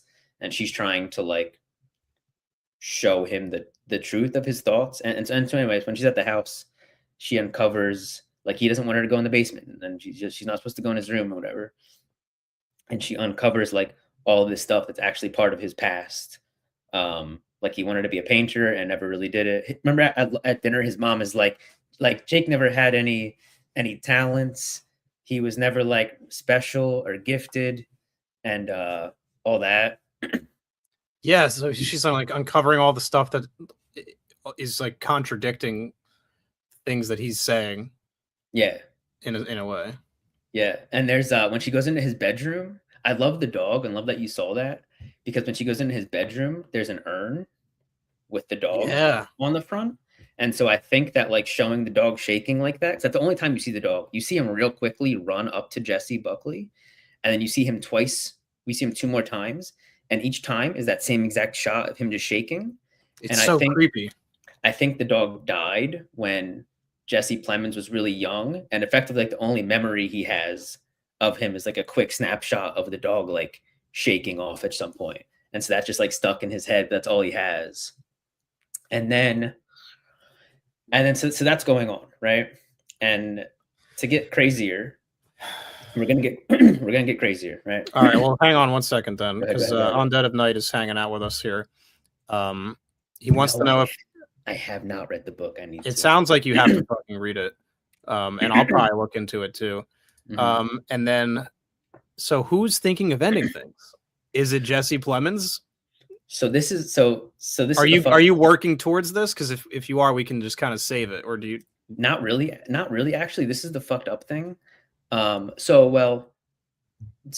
Okay. Jesse Plemons is thinking of killing himself, which he effectively does at the end. And the other thing that is really fucked up and is crazy is that this movie decides to narrate the movie from the point of view of Jessie Buckley, as if she was like an actual person, even though she's not. She's part of this guy's subconscious. And it's like the movie just takes this wild choice of like, we're going to act like she's a real girl who has a history and is in a relationship with this guy, even though she's not. And so you kind of have this like somewhat fabricated storyline of like their relationship not going well and her thinking of breaking up. Yeah, that's what I was thinking. I mean, that's what the movie wants you to think.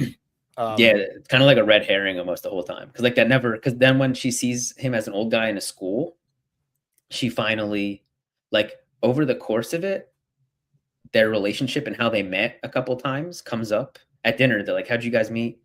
Mm-hmm. It's super interesting. It comes up and they're like, how did you guys meet? And at first they're like, oh yeah, we were at this bar, and like Jake like asked for my number or whatever. And then later they kind of talk about it again, and Jessie Buckley's like, well, I had to kind of like coax it out of him because I thought he was going to be kind of shy about it. And then by the end, she's talking to the janitor in the school, and she's like, and she kind of like breaks down, and she's like, look, to be honest, like, I don't even know him. Like, I saw him at a bar once when I was in college, and like we saw each other and we never talked, and like that was it. And so like their relationship is just not even like in the movie, their relationship is just like lots of like fantasies effectively that he's had of like, if he had had a life with this girl that he saw once, what would that have been like? And he feels like he was robbed of it by his parents, and he like blames his parents a lot because he had to go back and like take care of them.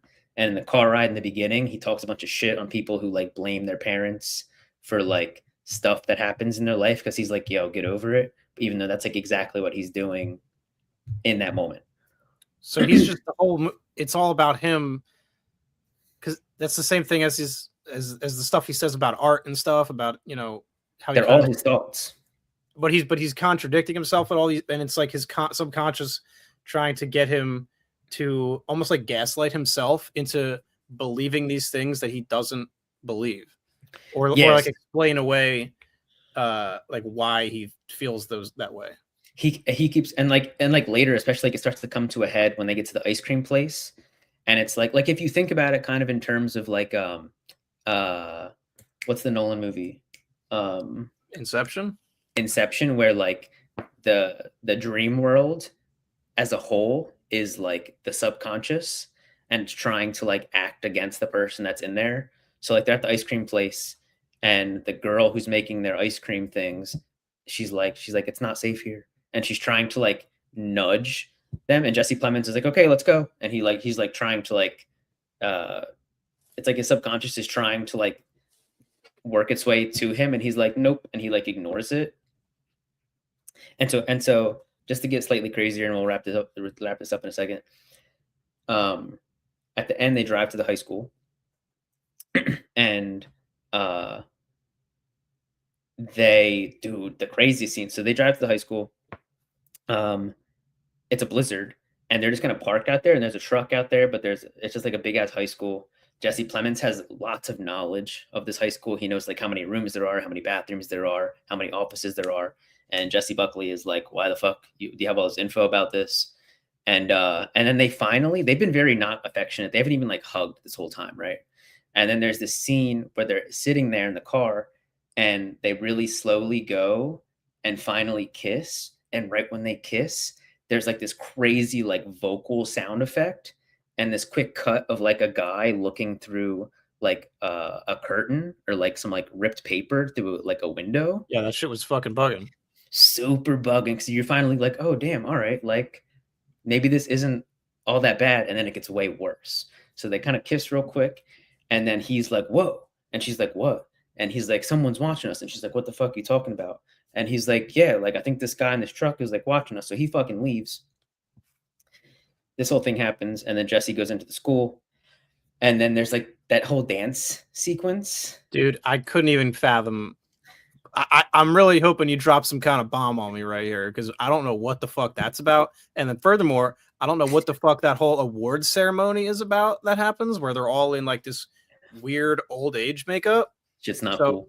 so hopefully you can kind of shine a light on both of those here as like the creme, the piece de la resistance. I will, and it's gonna get worse. Okay. Because you've explained everything else perfectly up until this point, so I'm waiting for you to, bring it home, man. Because I'm fucking very curious what the fuck that shit was all about. All right, this is gonna get uncomfortable. Okay. So Jesse Plemons, who the janitor, he went to this school. He did not have a good time in school, right? He was always just like, they don't say that he was necessarily like bullied, but like he never fit in, very uncomfortable. Was never like never really had any relationships. Goes to college, messes it up with this one girl, comes home. He's a janitor now, and he has been, he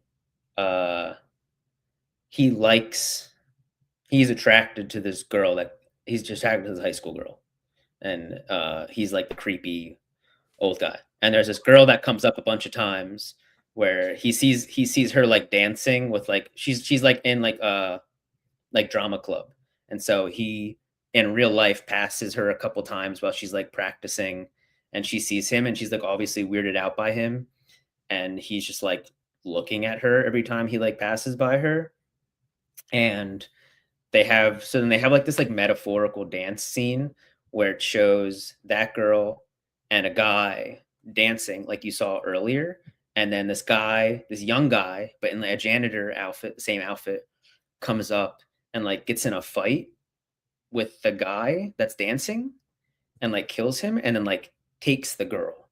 And I don't think that happened, but I think that's his thoughts and like something he's like thought of doing, of like, oh, like I'm gonna like I think that he has thought of like taking this high school girl and like having a physical interaction. I'm trying not to get like this video pulled, but like having an interaction with her, and if he has to like kill her boyfriend or like dance partner, like so be it. And he's thought about that a lot, and it disgusts him, but he can't turn that off. And I think he's, again, just stick with me, I think he's diabetic. And when they're driving in the car in like the Jesse Plemons, Jesse Buckley world. Oh my God, the ice cream has so much sugar in it. He keeps talking about how he's trying to go get ice cream, and he's like, okay, well, like I guess I'm just a sugar junkie, and he says like a few comments like that, and he keeps talking about like how much he wants a snack, like kind of throughout the whole thing. And so I think at the end, so he's at school, he is he's he's disgusted with, he's very angry about his life, he's disgusted with who he is now, and the storm is coming, and he goes and gets in his car, and whether he fully wants to or not, he allows himself to like, I don't know exactly what happens if you're diabetic and you don't have, if you don't have sugar, or if you have too much sugar. But they show him like, now you're in like, I think like all the stuff that happens with the old guy in the truck is like real, right? So he's in the truck, he's in the storm, he's a janitor guy, and he starts like really freaking out, and he's like overheats, and he's like taking his clothes off, and he's clearly like, he looks like he's like going crazy.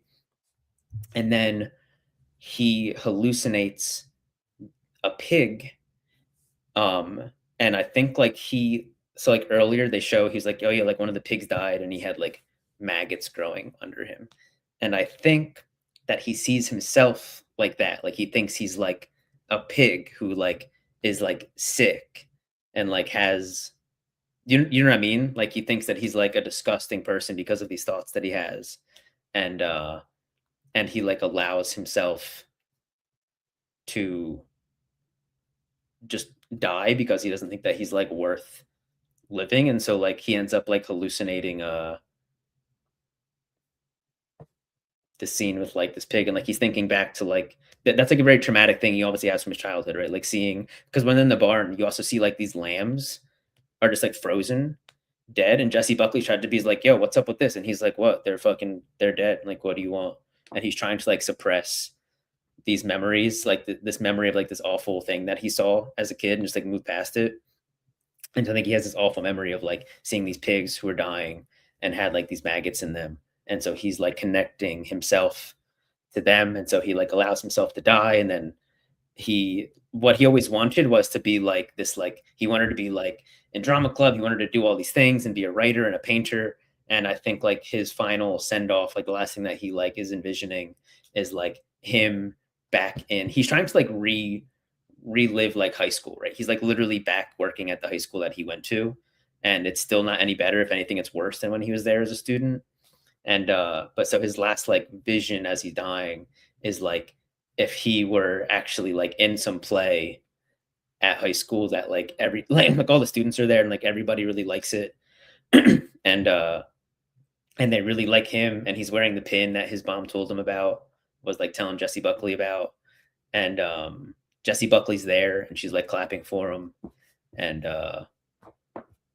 yeah, but so the whole movie's effectively just this guy like thinking back to like his life and then fucking dying in his car and like having like a fever dream while he dies, and like that's actually what's happening, but they like play it out like it's in real time. So that's, I'm thinking of ending things, and I could be wrong on like a bunch of that, but like in my rewatch, that's what I gathered from it. Dude, so prior to sitting down with you and talking about this movie, I was kind of operating under the impression that this was a movie that has a bunch of different ways that you could look at it, and there's all these different ways, right? And then hearing you kind of explain all that, I can't really look at it any other way. I feel like that's got to be what it is. We'll definitely look it up now. I wanted to like fully have this conversation first before I like look. I'll definitely like watch something on it now because I'm curious how other people interpreted it. Curious about what the book says and that isn't in this, but this is my. I almost don't even know if I want to hear other people explain it, because what if it's not what you just said? I mean, what if it is? I think most of it makes sense, No, it all makes sense. You totally recontextualize the movie, and I feel like I have to watch it again. Dude, me going back and watching it. So like the first time I was like, what the fuck is this? At no point before, a week ago was I like, Jesse Buckley isn't real. Like I wasn't really sure how to interpret all that, but then like going into it, knowing that the guy who's in it like dies at the end effectively, I was like, oh, and then so in rewatching it, it was a crazy rewatch, like a completely different movie. Yeah, so the experience of me watching it, I was like, okay, this is clearly a very artistic movie and it's trying to say something and it's kind of taking a very roundabout way of saying that thing. And my response to that kind of thing is it feels like the filmmaker is like laying out this very convoluted puzzle for me. And he's like, you can try to like see if you can put this together. But I also don't fucking care if you do. And if you do, you're probably not even going to be like satisfied by the time you like. It's not going to like you, I don't know. I don't know if that's a great analogy, but so No, like yeah. usually when I find myself in a situation like that from a film, it feels kind of daunting to me, and I'm kind of just like, I don't know if I want to like it. I tend to take the approach of like, okay, not that I don't find value in trying to be like, oh, this thing means this. But I guess for me, like, I don't know, it's hard for my brain to kind of work in that way. And then I like to just kind of take, at least on first watch, right? Like I want to take everything at face value kind of, and just, maybe even just consume it on like a technical level, like appreciate the editing and like the choices that they make and stuff. And then because I feel like you can only figure that stuff out on a rewatch. Like no one, I'd be very impressed with someone if they were able to go through the movie on one viewing and come away with it with the level of understanding that I feel like I have now. I feel like it throws way too much. Like because in the rewatch, there's so much that's like not obvious, but like they show the old guy in his house a bunch throughout the beginning, and it's the same house. So much of it feels obvious now just from having you explain it to me. Like I can't believe that I didn't understand. Like, and it's not that it's not that I maybe couldn't have gotten there. It's more so that I just didn't try to. Like I don't like to necessarily try to figure out a movie as I'm watching it, if that makes sense. Like it feels like I'm trying to do like work. I don't know. Yeah. No, I feel like especially like a good movie, like I feel like like I feel like if I'm doing that, if I'm trying to deconstruct it on a first watch, then like it's not gripping me enough just as a film and as a narrative to like, cause like the best movies, like you just watch and then afterwards you're like, whoa, what the fuck was that? Yeah. Yeah. So do you think that he just ended things, like he chose to end things by like having, because I think the diabetic thing, that's definitely what is happening there. And I think what happens is you just kind of you have like a seizure, and then if you don't get some sort of, if they don't lower, or if they don't give you, I think they have to give you like glucose or something. And if they don't do that, like you will just die. Yeah. So either he allowed himself to just not have, he like didn't have any purposefully, or he had a ton, but they don't show him doing that. But Jesse Buckley does see a dumpster of like hundreds of like ice cream cups. And I don't know if that's like, as in he ate a ton of sugar that he shouldn't have, or if that's like him being like, oh, like I wish I had that right now because his body's craving that because he's like going into like glucose short shock or whatever they would call it. I'm sure that's not the term, but you know what I mean? Yeah. Way, I think that's, related somehow. It's fucking insane, dude. Yeah, it's a great. I would definitely eventually watch it again, but like this is like this. I saw the TV Glow, Donnie Darko, like that kind of. I was definitely gonna mention Donnie Darko, because it's definitely, Donnie Darko's a little bit more, like comprehensible. Yeah, relatively more straightforward. But also not at the same time. It's weird. Like Donnie Darko manages to feel like a movie that's going somewhere, and then only in the end do you realize, oh wait, I don't understand. Because usually when you're watching a movie like with this one, right? Like I don't know if I was expecting is the right word, but usually when you're watching a movie like this, there's something that'll happen right at the end that'll kind of tie it all together. And you're like, ah. With this, I was like, I got nothing. I'm just as confused. I'm obviously more confused now than I was in the beginning, right? That stage scene does not help, dude. And then the very last shot where it's just like it just goes the ambient wide of the snow, and the car is covered in snow, and you hear like the plow moving, like in the so good, dude. Yeah, this is I have a much deeper appreciation now for this movie because I didn't know where I stood with it because it's a challenging watch. If that wasn't clear by this conversation, it's a movie that's challenging, and the like that last scene of like the ceremony of the play. If you don't already know what's happening by that point, that's not going to make any sense to you. Dude, that's not like a revelation. No, the whole school sequence is just like nonsense. It was just like nonsense to me until until the rewatch, and then I was like, oh, yeah, it was nonsense to me too. Mm-hmm. I didn't know how to feel about it. I was worried about coming on here and being like, dude, I didn't really fuck with that much. Mm-hmm. No, not the case. Dude, I need to rewatch Skinamarink, dude. Dude, I haven't seen Skinamarink. Undead, thank you so much for sticking through that whole thing. Definitely go rewatch it again and then come back and let us know what dude, yeah. I almost I kind of regret my choice of words when we transitioned into this segment because I feel like I was priming people to be like, hey, you might want to leave now. Maybe I shouldn't have done. I probably shouldn't have phrased it that way. People should watch it though before. Yeah, my bad, man. I don't want to make it seem like your picks are like separate from the overall, because this was such a great addition. We had a long conversation about this movie. This is also a movie I figured most people haven't. Most people that are on the stream saw all those other movies, but did not see this. And I would like, this is a movie where like if someone told me that they watched it, but they already knew like what was going on, I'd be like, oh, like that's unfortunate. Like, like when someone tells you, I had someone I work with tell me like, she's like, I've never seen Fight Club, but like I know like the end, like I know the twist, and I was like, oh, that sucks.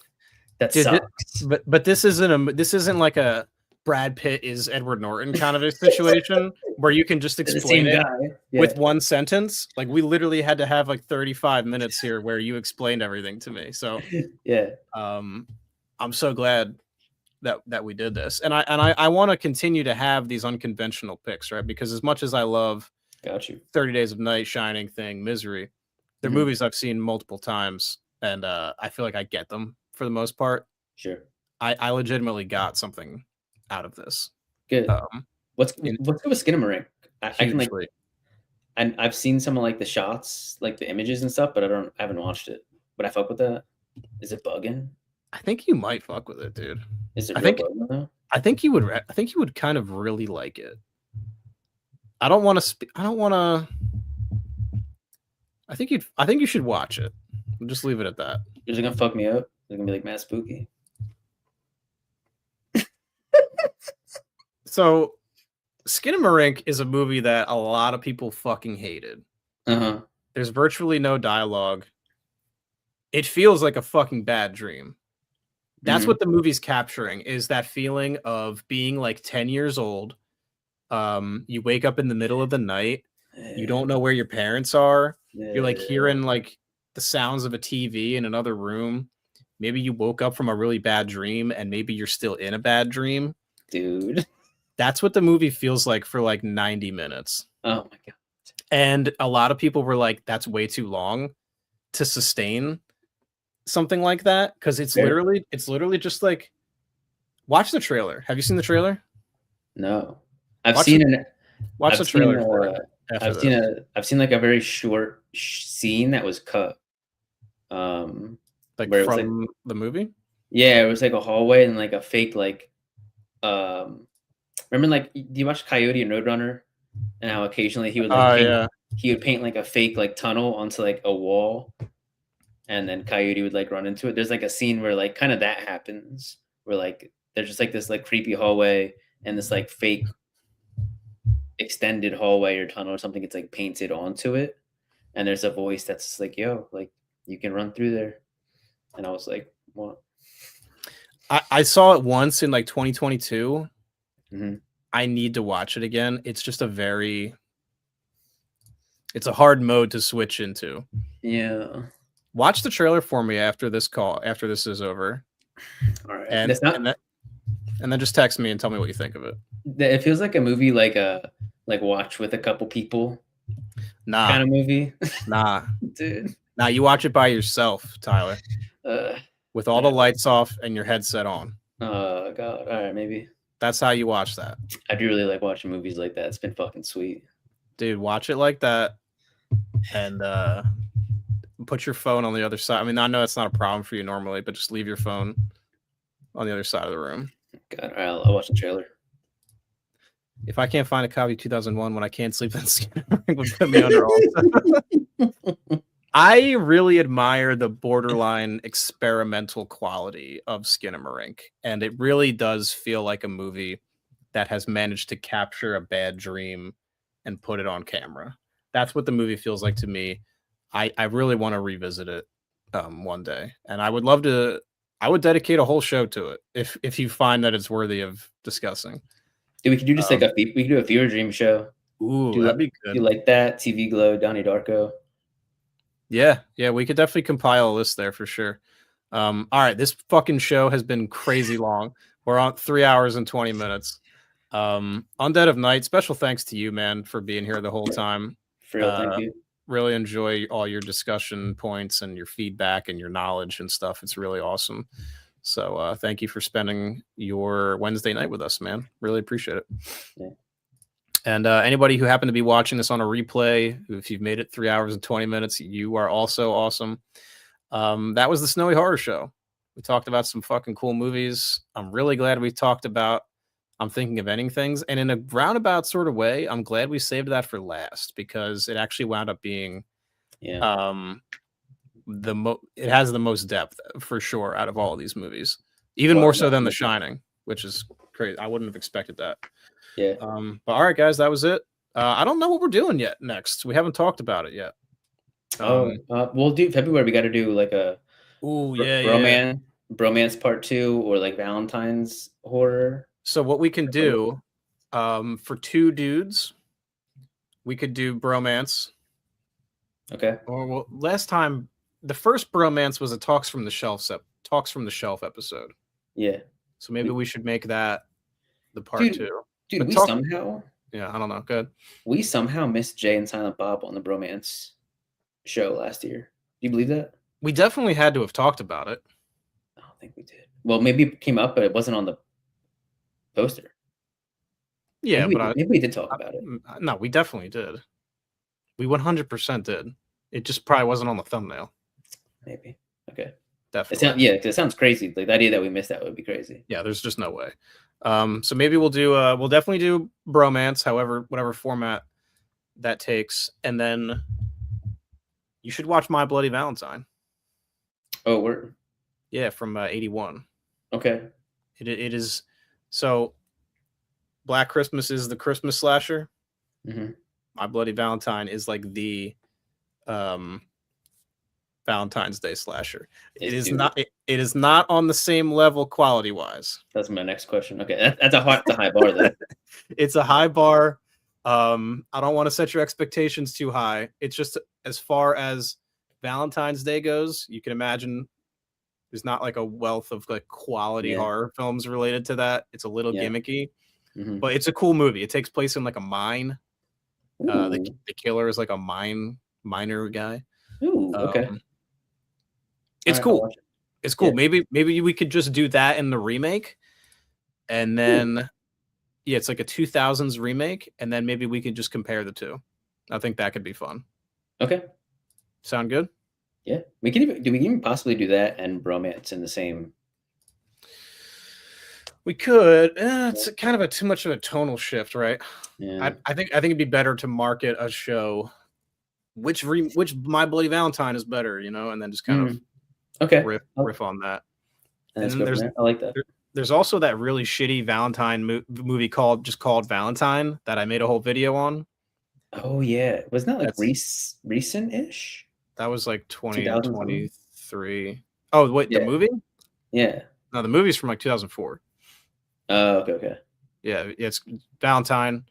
It was like a Scream kind of. It's like a post Scream slasher. Yes. I did a whole video Oh. kind of shitting on it. And isn't it like the final, like the girl, like the runaround with the final girl is actually kind of okay though? Something like No. that. There's some part of it that's like kind of good.